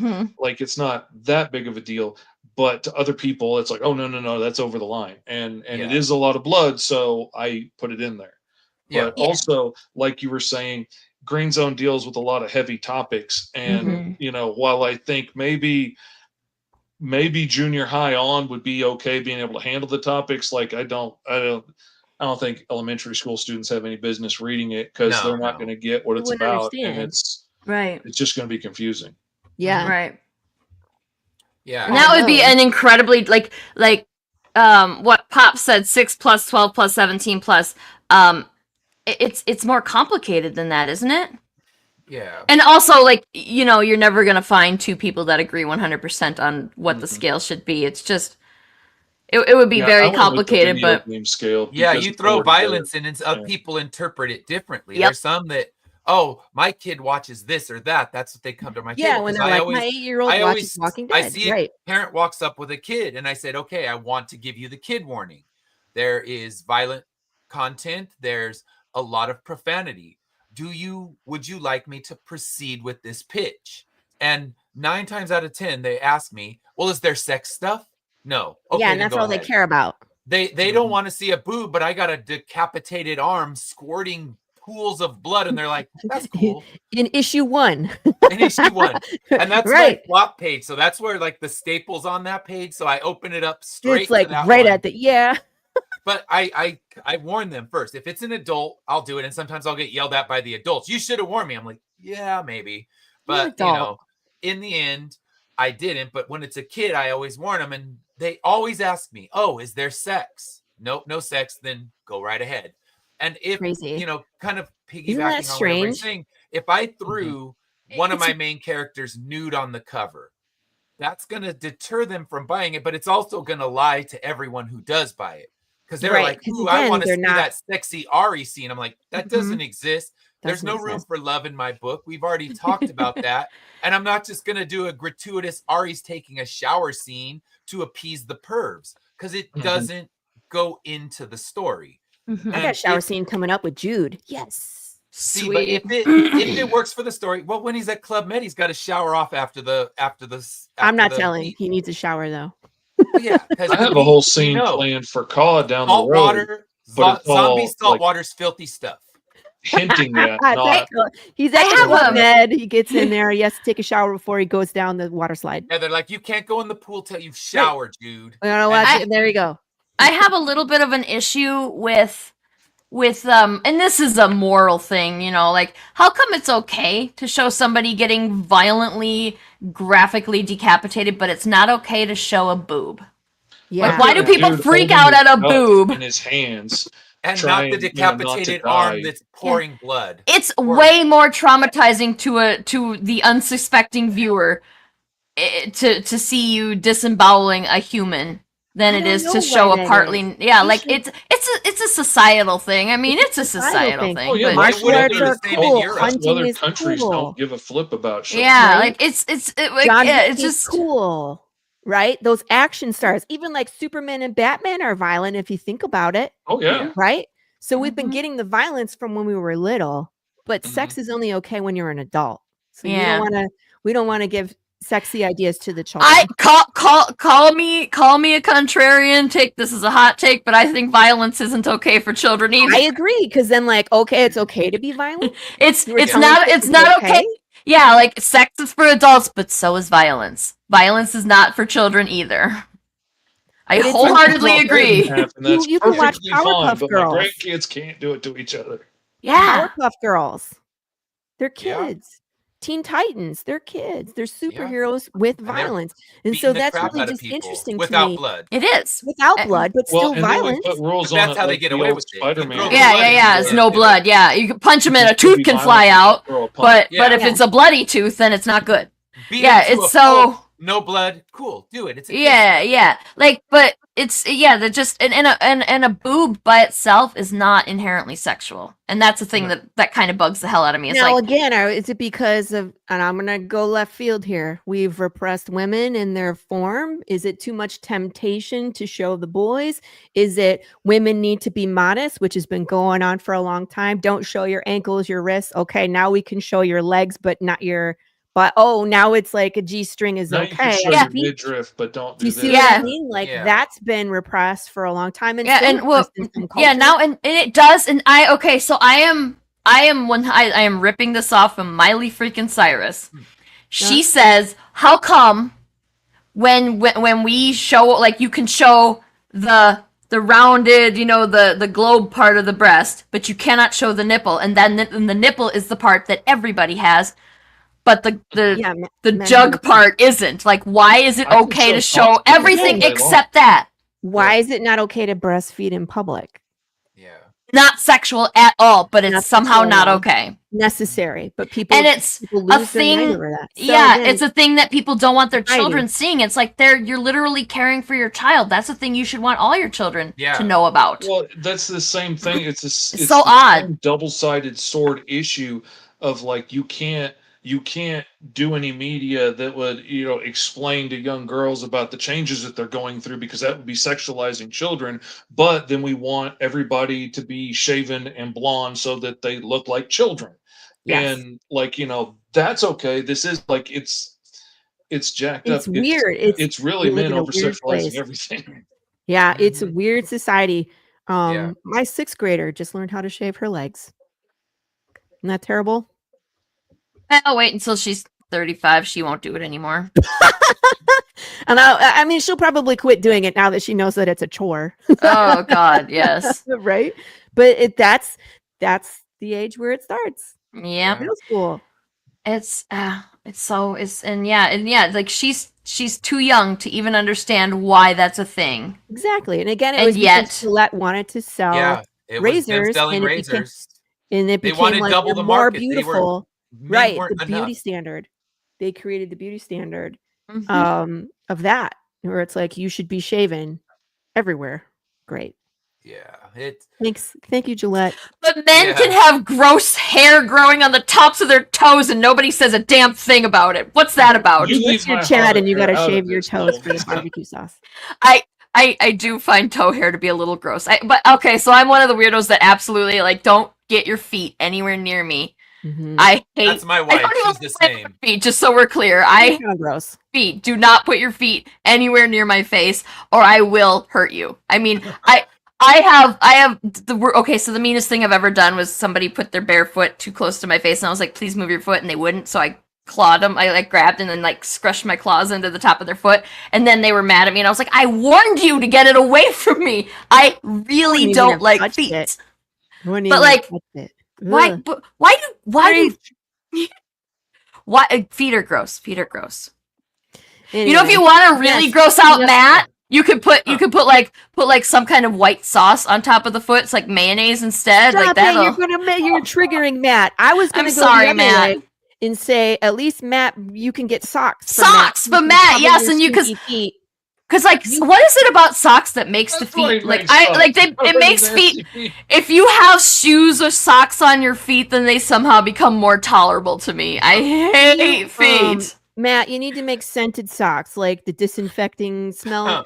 You know what I mean? That could be a thing. I don't know if you can make it smell like rock and roll, but that would be fun. I know you just killed Matt. I'm sorry, Matt. To be fair, I in my own defense, I say stuff before I think about the implications of the stuff, and like Laurie pointed it out immediately. And I was like, oh no, I'm sorry. Like I think literally you got the comments blowing up, Sarah. All of a sudden, it's feet. My wife's chiming in. It's engagement. I mean, I know there are nasty feet, but honestly, I don't care. Like, I'm not bothered by one way or another, but I get other people are. No, Tarantino. I was like, you just contradicted yourself there, Dash. I don't. Loves them. I don't. Feet. That's the Tarantino. He would pay for your OnlyFans if he could be guaranteed it was your foot. He thought it was my feet. He'd be there. We just watched From Dusk Till Dawn again, and they do the foot champagne. I'm like, he's drinking from a foot, dude. He had to go excuse himself after that take. I think that they probably, he was like, we need another take. Oh, we need another. I don't think we got it. We need another take. Like wait, come back here. Let's try that foot thing again. Let's do it with wine this time. See if it's better. He's so gross. Oh. Yeah. Everybody's hot in the chat. Look at them; they're all mistyping. Yeah, all of a sudden, April's in the other room. What if it sucks? She's like, I mistyped twice. Okay. If there was socks, I fungus and Matt, I think that you couldn't make a mangled foot image look realistic enough on a knitted sock to gross me out, but you can try. I'm up for the challenge. I saw like a crocheted or knitted sock one I will look at a foot that is being housed in a sock that has got the printed mangled feet on it for science. Zombie scented zombie socks. Yeah, Laurie, scratch and sniff socks. That's your new task. I mean, some people don't need scratch and sniff socks. They'll send them themselves. Why not, Daryl? Why not? Or I'll just give you some. I told Matt, I was like, at some point, I will probably venture into socks. At some point, I was like, obviously, it's a Matt and Steph thing. So I mean, like, it's not going to be a thing for me. But I was like, I would like to do socks at some point. We did socks a few times. I don't know. Yeah, like we had socks a few times in a few previous campaigns, and I think they sell chicken feet. They're not great because I think Matt's got the lock on that. Like everybody buys their socks from Matt, so nobody cares about. Socks. Yeah, Laurie's just gonna make them scented. She's gonna find the. Yeah, everything is scented in Laurie's world. It doesn't. Fish and I were talking about how you could put a scratch and sniff sticker on the inside of the book. What? Yeah, that's really got my imagination going now. I don't think I want to smell anything in my universe, though. Nor mine. But we're gonna do it. I know, right? Not smelling it. 4D experience. Like if they've got garbage juice or something that I could use as like inside for Virgil's the block he lives in, that would be great. Yeah, April, I think that's why you have a huge collection of socks, because feet are gross and you got to cover them up, right? Thank you, Matt. Thank you for covering people's feet. Yes, Matt, you're doing the Lord's work over here. I take offense to that. All right. So, you know what's hilarious too? I fucking hate wearing socks. They always are weird. They have weird seams in weird places, and I hate wearing them. But I don't make socks because I used to I crochet and knit. Not right now. Yeah, But I would hate these are what I wear all the time. These dumb little wool. Like if I'm in the house, these are what I'm wearing because I don't want to look at my feet, and I also don't want to wear socks. You needed to do that. Thank you. He dropped the link for his socks. Thank you, Matt. You need to jump on that opportunity. Get those socks. Synergy. We don't want to see those feet. Boom. We've established this. Not we safe for those who feet. Freaked out by feet. Go buy a pair of socks. And now, next issue, we will have a Laurie Calcaterra scented foot cover. Oh my God, Matt! You need to do where they can donate socks to the sockless. Like you will put a pair of socks on somebody's bare nasty feet for $10, whatever it is. Hi, Kevin. Hey, Kevin. Yeah, you can Kevin, have we're that. a pair of socks. Now. Welcome. But we always are. Kevin's been on the show. He knows the deal. We've gone on wild tangents. We still need to make when Sarah, Kevin, and Dash were on, and we created our own Justice League of weird hero powers. We still need to make that book. Yeah, that's a good story, actually. It could be the weirdest Justice League, but first I have to finish writing the one from my appearance on Laurie's show. It's not my fault. No, it's my fault because you said be creative, and I took it way too seriously. I'm like, okay, great, I'll write mythology and lore and a backstory and how Karens are created. Oh no, don't ever tell me be creative. Say just you're gonna end up with a full series like we're getting. If you guys haven't seen that episode of Killer Karen, go back and watch it. It's wild. Mm-hmm. The very end of it when he breaks into angry Elmo voice. Yes. I had to drink so much water to get there. Laurie, find us a link and drop it in the comments so everybody knows what you're talking about. Oh yeah. Oh my gosh. Don't tag me. I don't want my students to Don't tag. He scared his family. Like he left the recording and they were all like, what I walked in the room and it was the most surprised eyes. Although not that surprised. They know me. I mean, they've been raised by me or married to me for quite a long time. And they know I'm off my rocker. They were talking the other day, like, we heard you ragging on the giving tree. I'm like, oh, was I that loud? Yes, you were, Dad. Yes, you were. Well, the giving tree sucks, so. Yeah, we established this in our last episode that was supposed to be about music, but you know, we do. Anytime I come off like a podcast with like Sarah or Laurie, I come out of the room and my wife's like, So apparently you had fun because you can hear me like yelling and screaming. Oh no, there's the link. That's okay. So that one is Ed's episode, and here is Fish's episode. I'll post that one too. Okay. Yeah, Fish made a good episode too. He just didn't write an entire mythology because no, but like he doesn't have infinite time. I came in swinging.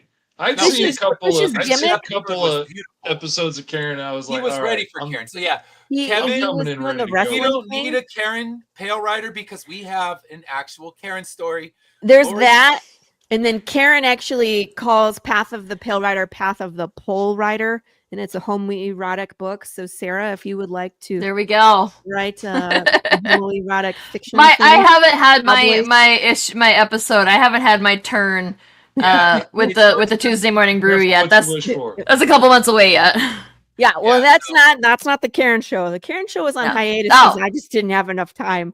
But people are still asking for Karen to come back, so she'll come back eventually. But the Karen comeback has to be when you hold that damaged issue in your hand, and we have to go at it again to help promote the book when it's ready. I think that'll be next year. So we will for sure do that. But we have to get in there because Karen has to promote the book that came about because you told me be creative, and I decided to do all the mythology, and that's the one point where I thought of adding nudity to my book. It would just be because Karen kept trying to flash the Karen Hunter to distract him, and in the book, one of the Karen Hunters is going to get flashed. Spoilers, I guess. And he's going to be gawking at the breast and be decapitated. So, do that in a way that shows no nudity, where you can see it from behind. The camera can be hiding in it a way that we know her top is off, and we know he's distracted and off with the head. We can see it from behind. It's that. It's like that scene in 10 Things I Hate About You. Yes. Yeah. And I think that's maybe where I pulled it from. I flashed people on the show. Yeah, she flashed me to try to distract me, and I think I said, that's something that Karen does. Where my own memory glands, and because I had to go British, because it was we had the weirdest, most fun time. Because first off, she lets me in the room, and it says my name, Karen Hunter, from an undisclosed location. Like, what the fuck is this guy thinking about? It's like, your fault. You said be creative. I was like, tell us nothing. Let's go. Hit the record button. Like, there was no precursor, no backstage. Let's preface. What did you come up with? What are your thoughts? Like, nope. No. She came at me and kept kicking me out of the room. And Fish's gimmick was like, I kept changing the banner at the bottom. It was like worst guest, and it was like worst guest ever on the show. Worst guest, stinky guest. And it's the show went on here. There's just like this whole banner, and then just a camera going. Things just like insults constantly. And I never broke character, even when she cut my mic off. I'm still going at it. I'm like, okay, so I thought y'all were talking about Tuesday Morning Brew, but apparently this is another show that I need to get onto. Yeah. So like I'll be waiting for signups to open up for that. Tuesday Morning Brew is normal. To go at the Karen Hunter. They need you get to interact with me. Much more pleasant than the Karen show. All right. Yeah, I'm absolutely. What are we doing right now? I don't know. We're talking about Karen, who's a villain, but who's the best villain? This is gonna be the longest show. It sounds like Karen might be the best villain. Yeah, Karen might be the best villain. Well, I guess I'd say we'll keep it short, but we don't keep it short. We've learned this after our 2-hour take last time. To break, you guys. We got a record on Saturday Morning Comic Talk to break. We said it, and now we got to break it again, like in less than a month. Yeah. All right. So, Fish, who's the best villain besides Karen? See, that's the thing. Like, I know who some of my favorite are, but I'm trying to think of somebody that I like really love to hate. Like somebody that everything they do is just like, oh my God, I hate them so much. Mm-hmm. Like that's who I really want to pick, but I don't know if it's because I choose not to dwell on things anymore that I can't remember anybody off the top of my head. Like, I mean, I love Dr. Doom as a villain because he does sinister things and because he's, will break all the rules most people won't, but also because you can kind of understand where he's coming from, and he's got an understandable motivation for what he's doing. Like, his country and his people come first. Like, I can see how you get there. I may not agree with what you're doing, but like, I see how you get there. And I like that in a villain. I like being able to identify a little bit with it. I love the feeling of, like, with Walter White, where, you go from, like, oh, he's doing terrible things. Oh my God, he's my hero. I want him to win, to, like, but he is a bad guy. Awful, yeah. And like, I love that being pulled back and forth between, like, I love this guy, I hate this guy. Mm-hmm. I can't think of somebody who's the perfect embodiment of, like, oh my God, I just hate everything they do. I know I felt it, but yes, Joffrey Baratheon. There you go. There, yeah. Joffrey You know Baratheon. what? He's just pure vile, and the poor kid who was just doing an exceptional job with well-written material. When people hate the actor. Yeah, he was so good at it that he can't get work anymore because everybody hates him. Yes. Yeah, so there you Feel go. bad for the guy. That's a good one. Yeah, he's in Sandman now, right? I think he's got a part in Sandman, and like, I think maybe he's a bad guy. I don't know. I haven't watched it yet, but like, to be this innocent kid. Like, he was in one of the Batmans with Christian Bale. He was in Batman Begins, and he was just this sweet little kid that Batman and he's just such a phenomenal actor that he did such a great job with Joffrey that now people hate him and not just his character. And so I'm so glad that he didn't give up, though, because he's an amazing actor, and hopefully he can break that stigma. But yes, he's Baratheon, terrible kid. Sadistic, lying, in a position of power, really, really terrible, likes to torture people, gets his kinks off, and even in death was still causing problems. Like, he got killed and everybody got blamed for it when it was the wrong person, like someone else, man. You know what I mean? Like, it just caused so many. So F that guy. In fact, when we did our slice and dice, the very first slice and dice, everybody named that watermelon Joffrey Baratheon because nobody likes that guy. Yeah. Nobody. There's no redeemable quality. So I guess that makes the true villain is there's nothing that redeems them. It's not, oh, he has that final moment, the epiphany before death. It's like, nope, asshole, all the way to the end. Was the picking on Tyrion at his wedding before he got it. Yeah. Oh, man. Yeah. Excellent. Excellent. Yay. Excellent villain. All right. Yes. All right. So Sarah, who are you going to pick? I got a couple. And for very different reasons. One is Star Wars is the Empire, because that's not, yes, Palpatine's at the top, but it's not just one bad guy. There's so many bad guys, and that again is where I think stories like Andor really shine, because they showed the cruelty that wasn't just one person, and that it's the whole machine that made it so bad, and like one small subset of people flourished under this, but most people didn't. Most people like were wiped out or were made to suffer. And that the scariest part about that to me is that it was never just one person. It was a whole network of people serving that one cruel purpose.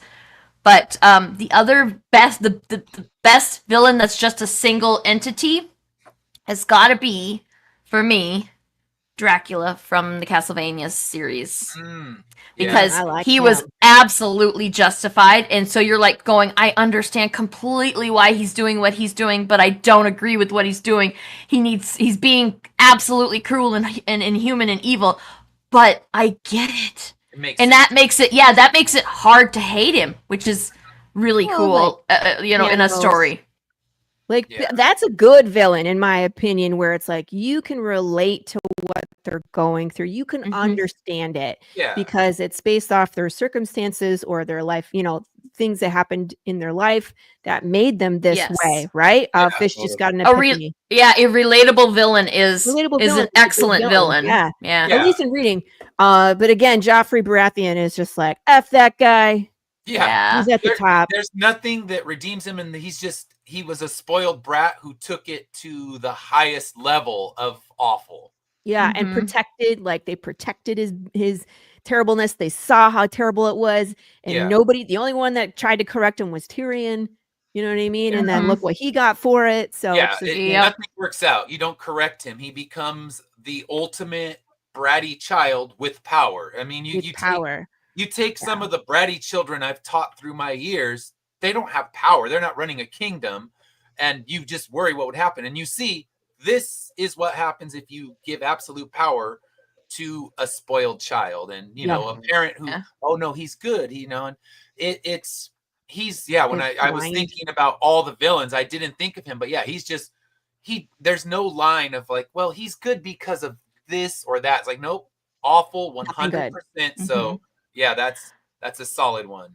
I asked Jeff what he thought the best villain was too, and he said Frieza, and I cannot agree or disagree because I just don't know enough about the Dragon Ball universe. I watched it, so but what I have seen of it, I saw a lot of Dragon Ball Z Kai, and he sucks in that. So he's a very he's kind of like a outlandish, cartoony Joffrey Bartharion in many ways. Yeah, I guess so.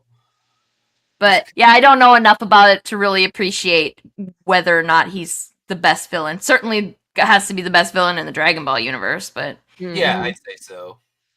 I finally thought of mine. It hit me. I realized who my greatest villain is. And a lot like the ones that have already been mentioned, like he's vile. He doesn't have any redeeming qualities. I absolutely love to hate him and everything that he does. But at the same time, he always gets applauded and wins for what he's doing. A lot like the Empire. Like you can be terrible and vicious to people around you and still win. And it drives me nuts. And I absolutely hate it. And it's Jim from According to Jim. I freaking hate that freaking sitcom. He's a freaking sociopath. When you watch them all together, he's just a freaking madman, and he treats his whole family like dirt constantly, and he wins every freaking time. He's always the victor. He's always the hero, and he's just a trash person and doesn't have any redeeming qualities. And I love to hate him. So it's all the categories I was looking for. Bella in Twilight falls into that category. I hate her. Yes. She's not technically a villain, but F that character. All right. Bella from the movies or Bella from the books? Both. Because both Bellas. I think that they both suck in like when you combine the media together. Bella sucks, but so does Edward. Yeah, but who is she the villain to? She leads everybody on. It's all about me. Yeah. She didn't think about Charlie none. Bella is a villain. All right, so Bella's a villain. I guess I'll just pick Rose. To be fair, Bella's also a bratty teenager, so just like Joffrey, fucking teenagers, man. Glad I never was one. I'll go back to our old show. It's Rose from Titanic. She leaves her family. She could have made them. Yes, we're making full circle.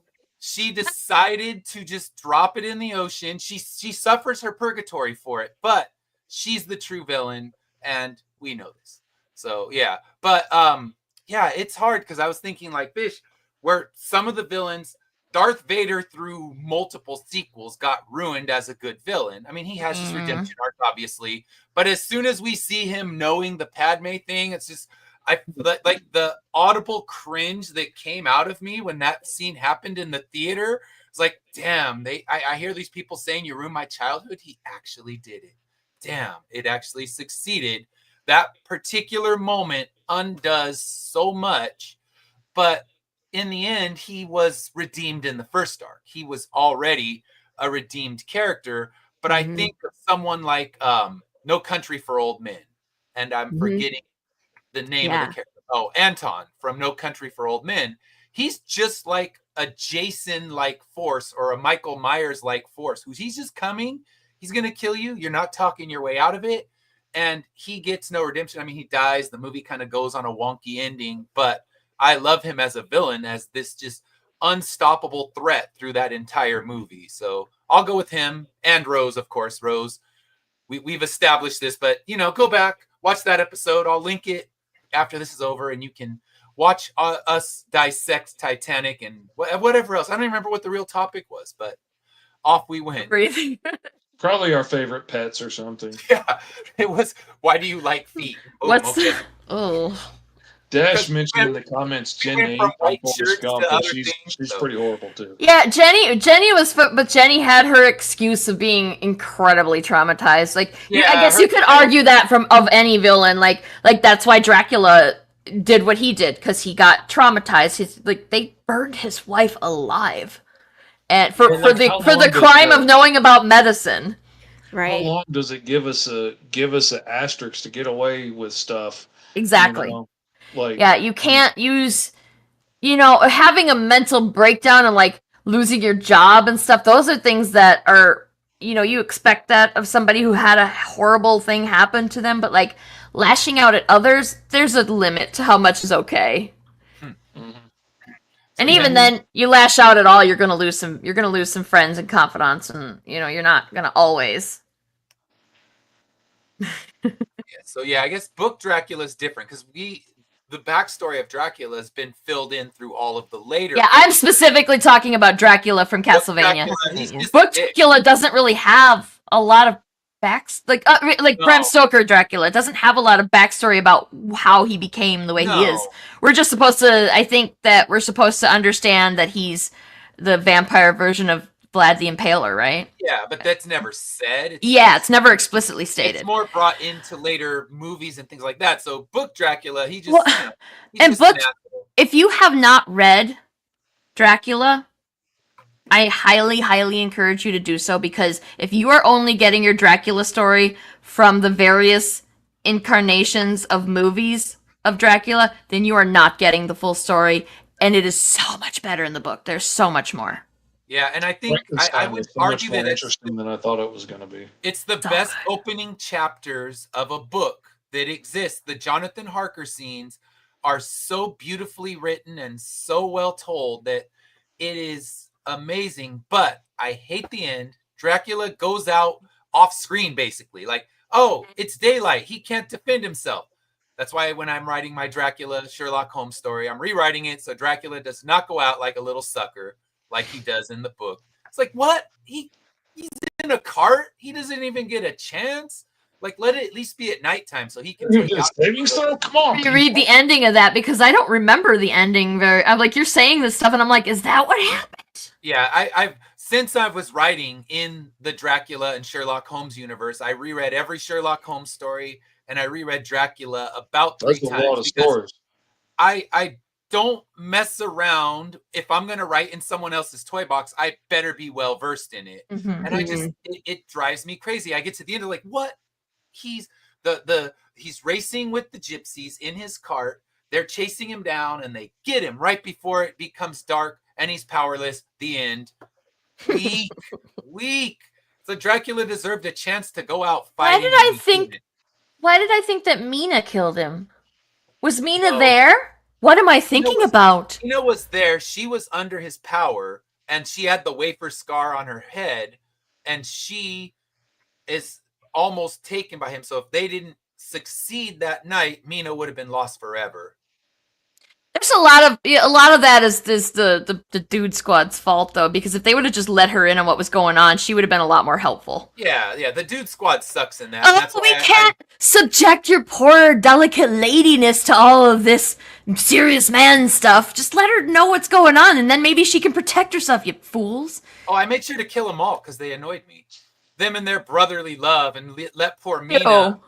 I appreciate that. One of them does die, but he's so unimportant I can't even remember his name. It's the cowboy, right? The cowboy dies? The cowboy dies, and it's the great sacrifice. And we were brothers, and we loved each other. Yeah, completely useless and inconsequential right up until that one thing that he does at the end. He just doesn't matter at all. Bram Stoker a chance to write a cowboy accent in the book. He's like, all right. Made it very, very clear that Bram Stoker never actually met an American in his life.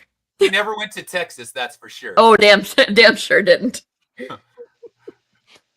Oh, yeah. I highly encourage you all to read Dracula. Yeah, read Dracula. And it's, like, free, too. Like, you can get it on an ebook or something, because it's free, because it's copyright's expired on it. It's public domain now, so do it. If you go on Spotify, there's 20 different versions you can hear.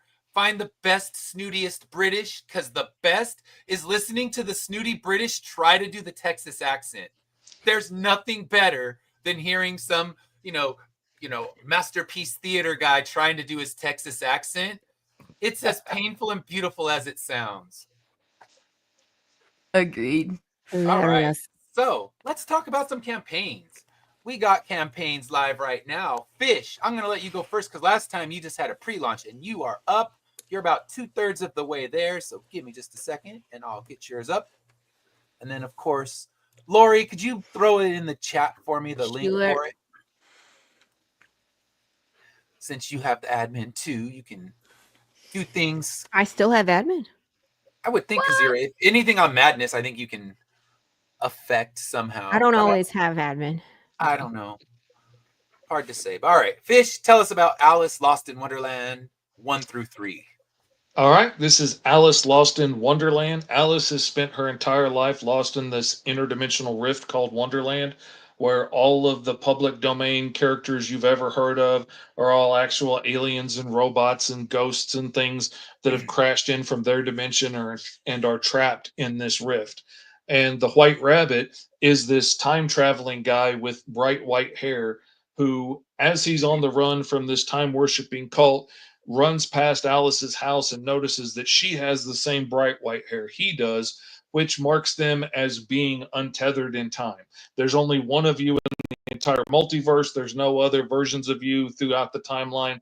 And it's our variants that like weave us into the fabric of the universe. So when time gets changed, when you time travel and that tapestry gets rewoven, you get rewoven with it, and the paradox is destroyed, and you can't go back and change stuff and make it stick. They are kind of like a speck of lint on top of the tapestry, and when it gets rewoven, they just watch it go by. So they can go around and do whatever they want because they're not tied to reality the way everybody else is. And when he sees her, he snags her up because if he leaves her, the cult's going to take her and tear her apart to try and figure out how to survive time travel so they can rule all the universes themselves. He runs away with her, he saves the day, but then eventually he can't figure out how to get her back home. So he does his best to try and raise her in the rift. And, he does his best. He teaches her how to survive, he teaches her how to make a living, and she becomes the deadliest, most bloodthirsty bounty hunter in Wonderland. Not because she's necessarily the best at it, but because she kills a whole lot of people along the way. And so this is how she makes her living. Her and the Tin Man now make a living hunting the things that go bump in the night in Neverland, Wonderland, the Emerald City. All of it's wrapped up in this one place.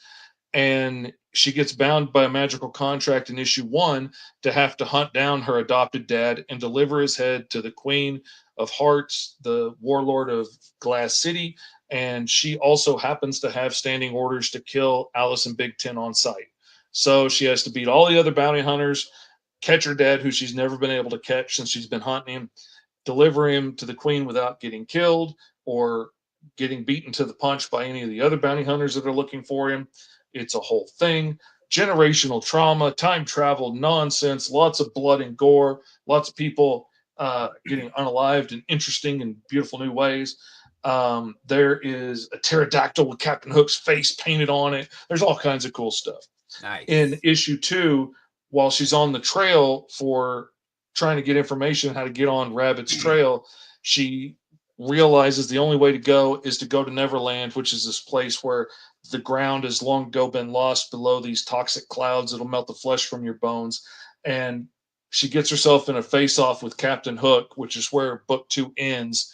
And she's going to try and get the information out of Captain Hook, who hates her, and we're going to find out why in issue 3. And it just gets more interesting and deeper and more complex. We got all kinds of cool swag this time, like an awesome new t-shirt, Mr. Fish Comics hoodie. We've got fitted caps, not just, plastic snapback caps. These are actually sized fitted caps. Nice. From small to double extra large. I can fit my giant overgrown melon in there. We got the mini comics. You want to get the mini comics. You can enjoy the main comic by itself. You absolutely can enjoy it. It's a full story by itself. But if you get the mini comics, if you like all the extra little juicy bits of lore and stuff, the mini comics show you more about the world and what it was like when Alice was young and she goes on this adventure with another kid with white hair, Buster. And, you learn things were a lot different when she was a kid, and there's big differences between Captain Hook then and Captain Hook now, and what happened, how did we get there, we're going to find out. But we also got dudes riding giant cybernetic T-Rex with machine gun arms and stuff, and it's cool stuff. You want to get the mini comic. I'm telling you, we've got D&D size minis that you can get. This time we're releasing Rabbit to go along with Alice and Big Ten from last issue. And if we hit a particular stretch goal this time, we've got the new Captain Hook ready to go, ready to get launched out there. We've got delayed shipping. So if you're overseas or you just want to save shipping costs, I'll return the shipping fees and save your book and ship it out whenever you're ready with the next campaign. All of my tiers, domestic shipping is included, so you don't have to worry about well, it says it's this much, but then you're going to have to add on how much at the end. It's covered. We are printing in the USA. We're printing in Arkansas, as a matter of fact, 30 minutes from my house. So there's no delivery fees. I had the books in 3 days last time around. Nice. Wow. So Amazing. it's freaking awesome. I love it. Costs a little bit more than going overseas, but man, the turnaround, being able to text somebody that's literally down the road, Yeah. is really That's awesome cool. and convenient. Yeah. That's my son. He colored part of issue 1. Very cool. Which was really awesome. He grew up with his brothers listening to these stories his whole life, because I've been working on this story for 30 years. And so it was really awesome for him to get to be a part of coloring that. And that's my lovely, amazing flatter, Hannah Shane Kui from the Philippines, who I could not do any of this without. She sped me up immensely once I started using her skills. And that's it. The book's going to be ready to go to print, and it should be ready to ship out by the end of next month. So there's not going to be a big major delay or anything. Things are rocking along. All right. Let me see. Was the link in there? Did we put it? Let me. I don't know. I'll stick it. Let me grab that right now. I mean, it's gomrfish.com will take you right there. That's right. You have the easy one. It's go MR Fish. I know somebody once mistook it and typed out Mr. So don't forget to put go MR Fish. It's Mr. as in. Give me a moment and I will make sure that it is in there, because we need the link. I just backed it this morning. I make sure I got on there. I always back Fish's stuff. I appreciate it. So, someone asked, is your printer cheaper than, I don't know which one there. Kablam, yeah. Probably not. Actually, yeah. My printer is cheaper. Now, if you wanted to get it printed and then shipped to you, I don't know if shipping and stuff would change that. But just the base printing is actually cheaper, and I got 500 copies. And I thought they were going to be doing offset press this time around, but they actually did digital on it, and they look amazing. They're great. They have a nice square back spine to them, even though it's staple down, which was really nice, which helps them stack flat, which I really like when you're stacking a bunch of them. Really nice, high quality books. I'm really, really impressed with the way it come out. But they've got experience doing comic books before, and they were tied up with the publisher. I can't remember the name, from Arkansas. They were publishing comics in Walmart for a while. They had Red Rooster and Bass Reeves and all these that were getting distributed through all the Walmarts. I can't remember the name of the publisher off the top of my head right now, but they've got experience doing this on large scale. So nice. They know what they're doing. Yeah, and having it right there is a beautiful thing, because you figure LA is such a big city, we have to have printers, and we don't. The closest one I could drive to get is Phoenix. So it's about a 5-hour drive, 4 to 5 hours. And if I were getting, let's say, when I'm doing my next trade, maybe I'll drive out there, because the shipping is crazy when you're shipping 500 copies of a trade.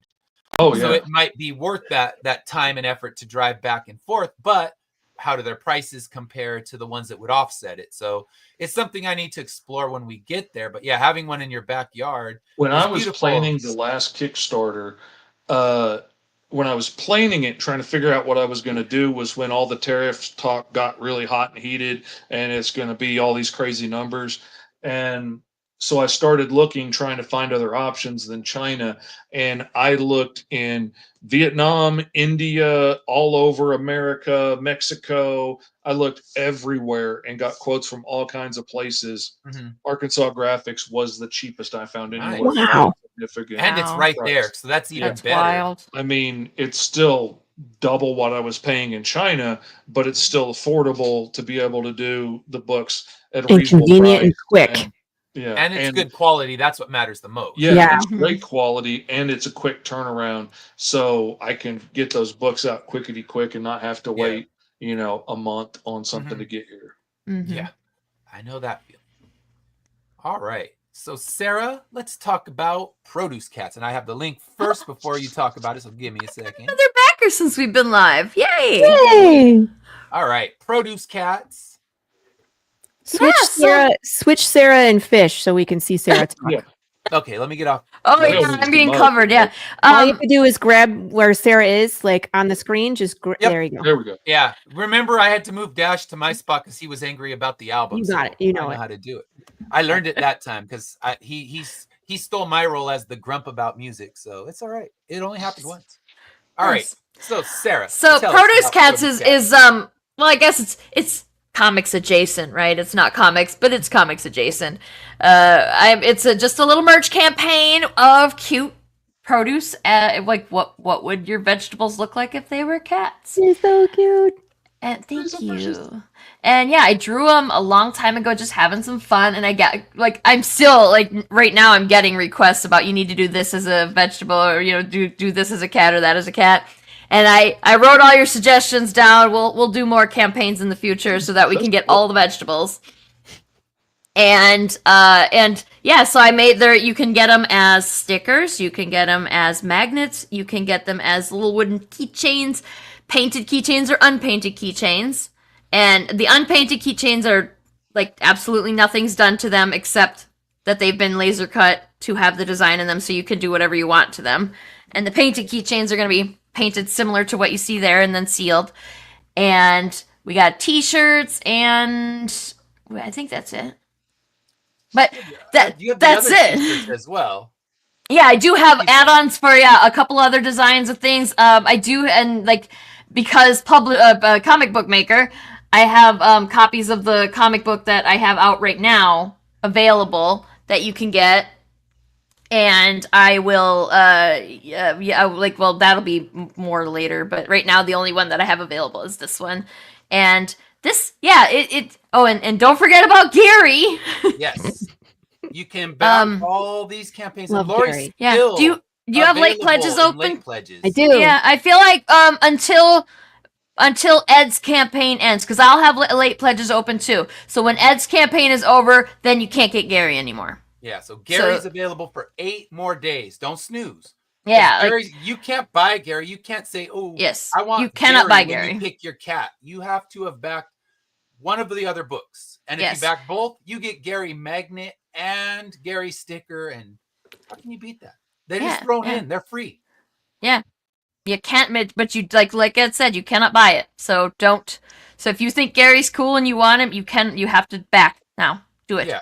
And you can buy in my campaign and in Laurie's, you can buy issue 1. So if you're not ready to deep dive into 11 issues of Immortal Era or 7 issues of Path of the Pale Rider, we understand. Buy issue 1. Then you're going to be hooked and you'll want the rest anyway. So. You can just back it for a digital too, because my stuff is completely physical rewards. So if you back, you have to back my campaign and at least one of their campaigns. And since mine is all physical, you're going to get a sticker no matter what. So you're going to at least get a sticker if you back one of these. So you can back for the digital if you're more of a digital comic person. That's not always the case. Sometimes you have to back for the physical to get all the cool stuff. Mm-hmm. Yeah, not for ours. You back digital and you buy that, then you're getting a Gary thrown in there. So you don't have to back physical tiers. If you want what Laurie and I are sharing, you have to buy a physical tier. And then, if you want Gary, you don't. You could buy my $4. Or you could even buy my $1 issue 1 digital, and you get Gary. And you get Gary. Yep. For $1, you're paying $1 for Gary. I'm charging $5 for any other sticker. No, okay, the $5 does include your shipping. So I'm charging $5 for one sticker on the campaign. So Gary, you can get Gary for $1. and that's pretty freaking cool. You buy like an extra $1, and you pay $1, and you get a book, and then you get Gary. That is the easiest win because you're getting him cheaper than if you had bought a sticker. If Gary was available to buy, he wasn't going to be $1. Yet you can have him for $1. No. Yeah, because they're gonna be nice 3-inch stickers. They're gonna. I don't know why I'm doing this. I don't know how big 3 inches is, but they're gonna be nice. 3. It's a fish story.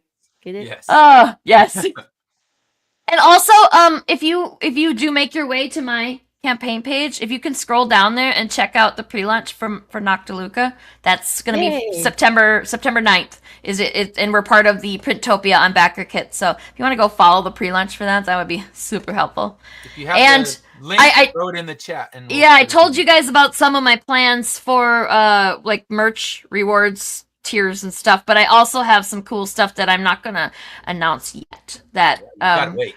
It's actually relevant to the conversation that we had about not safe for work stuff. So if you're not into not safe for work stuff, still follow the pre-launch because I'll have some information for you later. Feet stickers, be ready. So many feet stickers. Oh my god. Barbecue sauce covered. Oh, barbecue sauce scratch and sniff feet stickers. I'm gonna make one of those just for Chad. Chad gets the barbecue scented scratch and sniff. Everybody else gets sad pancake. Can you put 2 types of scent in there so you can have like stink plus barbecue sauce? No. Post-marathon foot stench plus barbecue sauce? Relation problems here just by hearing it. Oh. He's like, please stop talking. All right, I'm done. Promote your shit, Laurie. Let's hear about What your shit? I'll stop talking and grossing out like, the room. Okay. No, we want to hear about this because you can still, for 8 more days, get the card and Gary. Yeah. You can end up with the card. I mean, you're not getting the card for $1. We can't make it that easy. Yeah, no, you gotta back the physical stuff for the card. Because the card's too cool. I got the physical for $11. So for $11 with shipping, free shipping, you can get issue 1, and then you buy Laurie's. That's on the pledges. So let me share it first. Laurie is live right now with kind of late pledges. Late pledges, yeah. You get your late pledges. She got my little happy face. And let's share it so the world can see, not just me. All right, so there we go. Path of the Pale Rider. Tell us all about this. Last night we ended the main campaign, and we ended at 6,666, which was so bizarre, and I could have never predicted that number would be our ending number. Oh, but it's over. Yeah, we already got a late backer, so it's still going. But the merch is turned off. So on the campaign, you can still get books, which again, I think is the best part. The merch is super cool. But you can get merch on the next campaign or off my website. It's the books you want. Yes. Because in this world, death is broken. Your body can die. Your soul does not leave. So you're trapped in it as you decay. Your mind goes because your brain is actively rotting, and you can lose your memories. You can become violent, chaotic, vegetative. Hits everybody differently. And it's people, animals, insects, and fish. Not this fish, the other fish. And in issue 7, things have been crazy 1 through 6, but it all leads to Jude St. Clair volunteering to break into the undead retirement community, which we have seen propaganda for. And the theory is it is not what it appears to be. And they're trying to bust open this conspiracy theory about what it is. And they need a living person, and Jude volunteered. So he is going in to this place, and it's going to be a bad day. There's a lot of theories about what's going to happen here, that it's a concentration camp or they experiment on the undead. It's worse. If you can think of that. We figured it out, though. It's over. No. I never said he's getting out. And I mean, and it could be, did you say it could be something good? It could be something good. It is. It has to be good. We know this. She's trying to deep fake us. We all know Laurie. She's too nice. It's gonna be right. I was like, you guys, did you read this beautiful flower? It's so pretty. Have you met Big James? It's true. Fun. So do they have a Big James Zoo at the Club Med? That's cool. The undead petting zoo is there. Yes. Yeah. But Lose we have your arm, these but it's really cool. gorgeous covers that are still Oh, available. there he is, Sad Pancake. You Or gotta is that Sad Pancake or is that Waffle? That is Sad Pancake. That's Okay. Lola and Sad Pancake, who have a very complicated relationship because Sad Pancake was just a puppy. So this is like another take on these two characters. Obviously, I let someone take a little artistic leeway with the characters, but she shoots him. So I don't know why he'd be friends with her, but they make a good pose. Terry Parr cover, Catherine Burkhart, all super talented people.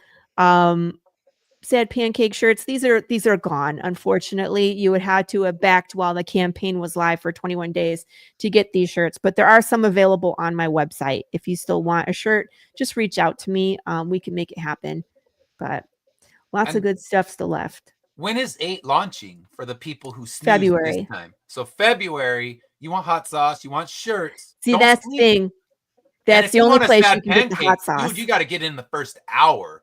No, I take that back. You got to be in the first 15 minutes because those things were gone as quick as she talked about them being in existence. We are going to do Undead Piggies next campaign, like we did the Undead Sad Pancakes. These guys. Yeah. The guy graciously agreed to do some more, and so he's going to go start on Piggies, which we are naming right now in the Facebook group, which is a lot of fun. And so, if you want a currently unnamed Piggy, Undead Piggy, you'll have to, like, they went in the first 10 minutes of launch. They were gone. Were fast. All of a sudden we were talking and you said, oh, they're gone. So they're gone.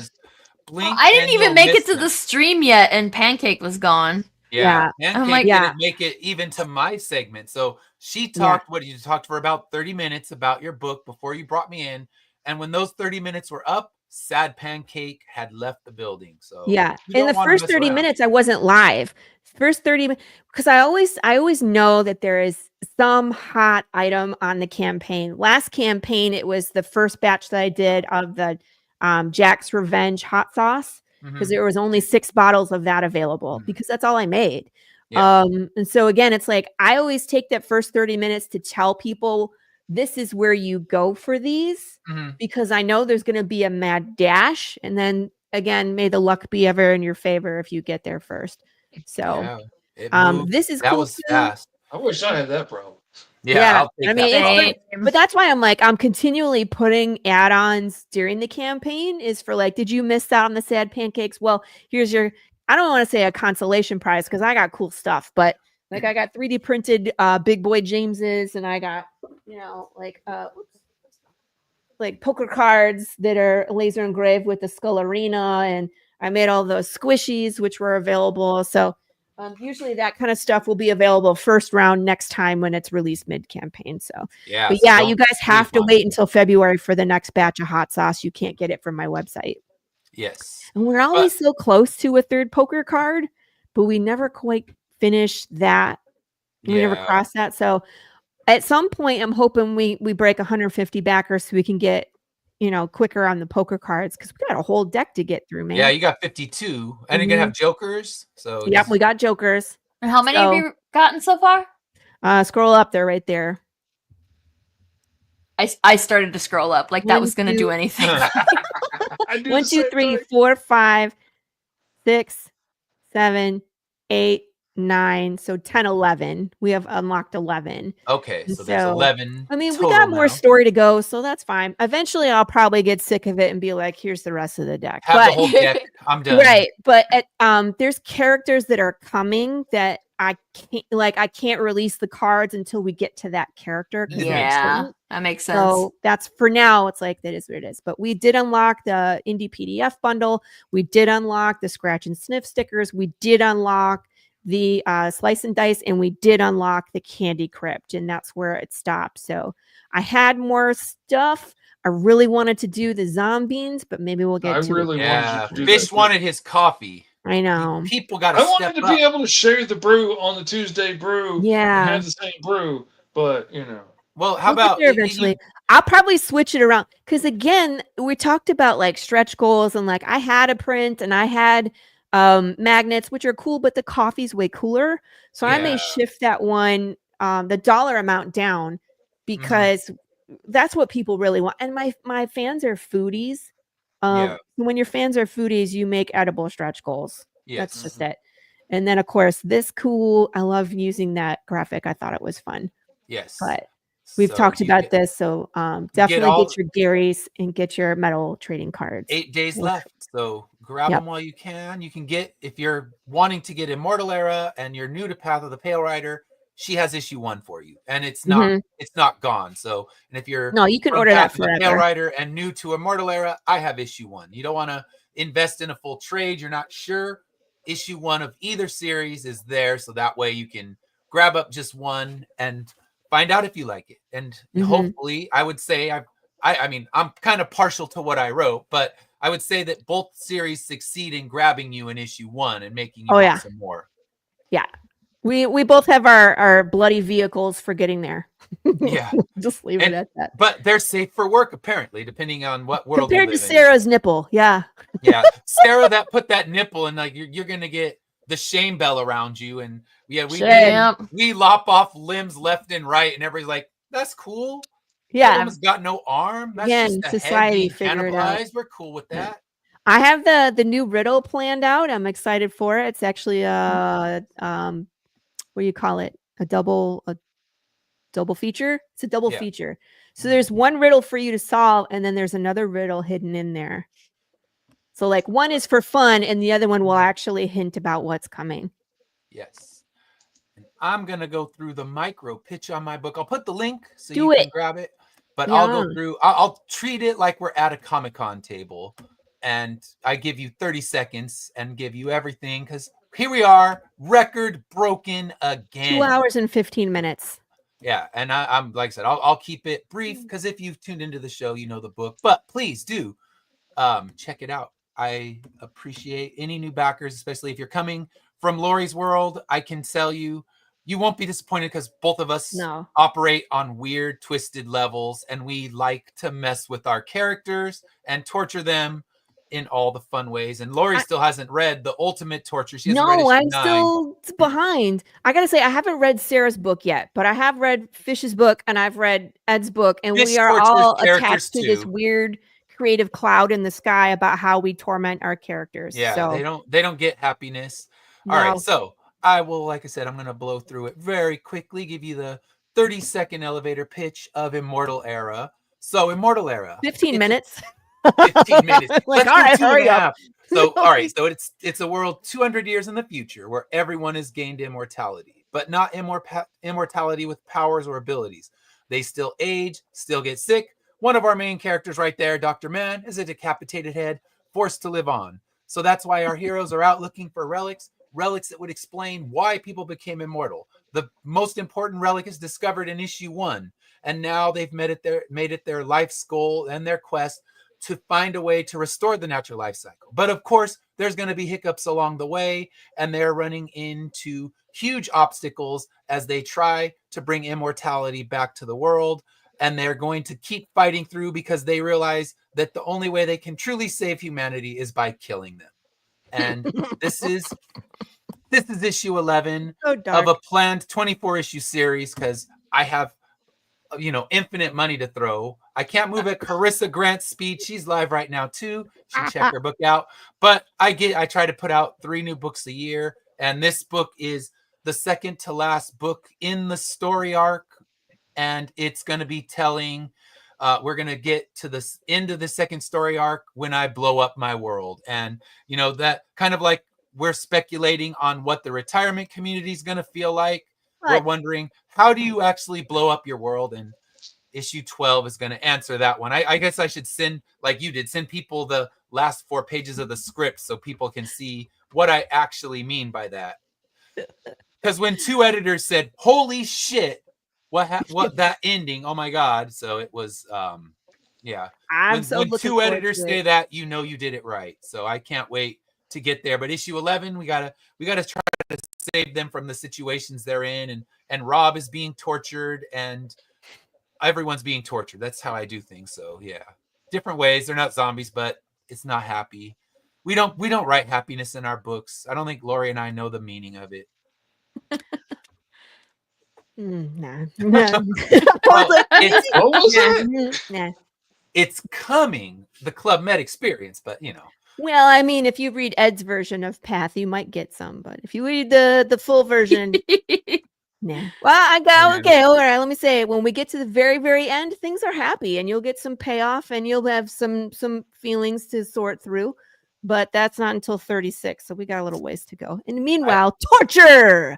I don't promise you happiness at the ending of my book. I'm already being yelled Blow at it by my up. wife for some of the choices I'm making in the book because she knows the entire plot as it's going to go. And she will some days just look at me like, you're such a jerk. She's I like, can't "Why do believe you you're do- doing how bleep can to you-" bleep. And I'm like, I have to do it. I'm Yep. sorry. So yes, I promise you no happiness. I can at least promise you resolution. I mean, I don't know. Maybe that's something. But you're not going to be dancing in Not the aisles and necessarily cheering. happy resolution, but there's going to be a Nobody's I going to feel be like lighting that's off Fish's book, fireworks to too. celebrate the resolution. But it is a That's resolution. 100% Fish's book, where he's just like, "Meh, you don't get happiness. Sorry." Y'all ain't gonna Get believe the an ending of the ending. 6-issue arc on Alice. I'm just putting that out Best there. I can do for you is less blood I'm and gore. excited. Mm, Because I think Yeah, I have issues 1 trauma. and 2 of Alice, but I, like all indie books, they accumulate in stacks. But they're going to the top of the pile right now because I got to read 1 and 2. It sounds amazing, and I've read the other books, so I know you're going to deliver. So I must read them, and then I must write a book for you to do art for. That's what I also need to do because I have infinite time and money, and that's what I need to do with it. Makes you one of my favorite people in indie comics. All right. So, Sarah, where can we find you if you want to check out your stuff?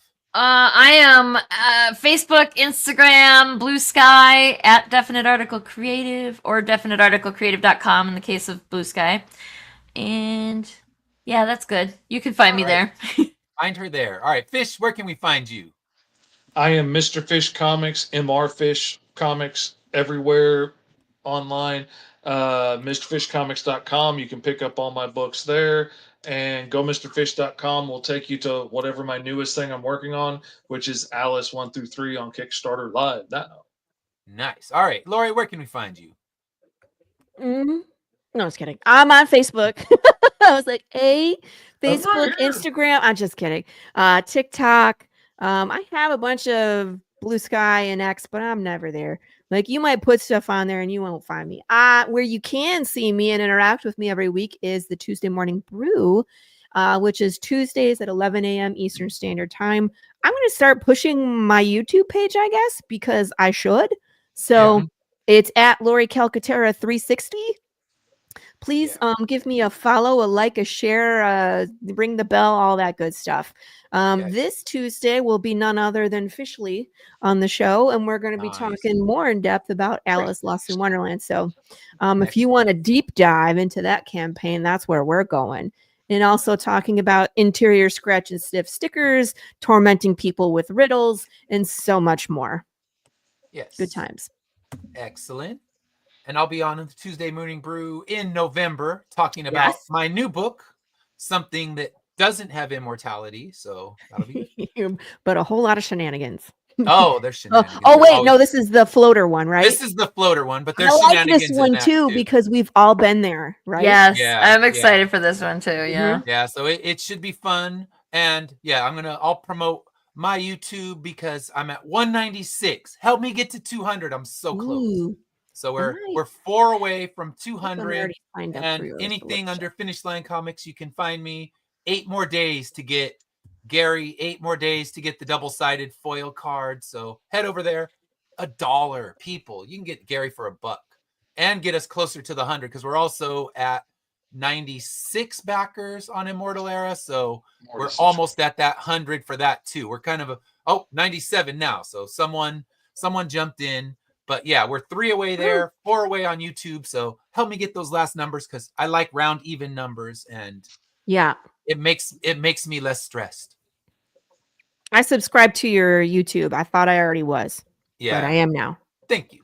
All right, so I will not be back next week. I'll be at a con, but I will be here Wednesday. Dash and I will be talking about A Tribe Called Quest for at least part of the time. What else we talk about, who knows where my brain will lead us, but tune in. Should be fun. We're going to talk about the only album that received a perfect 10 on Pitchfork and 5 mics on in the Hip Hop magazine. So deemed a perfect album by 2 sources.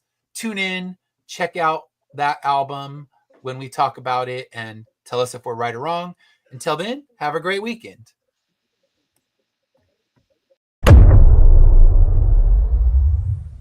Welcome back to the Immortal Era, a bleak world 200 years in the future where every human has gained immortality.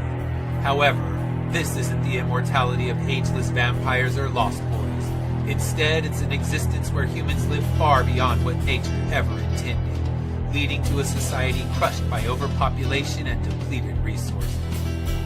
Countless citizens are now forced to survive underground in the ruins of an abandoned subway system, ruled by ruthless gangs and cannibals. Amidst the chaos, a small group of heroes has risen. Their mission to seek out ancient artifacts that might restore the natural life cycle and bring balance back to the world.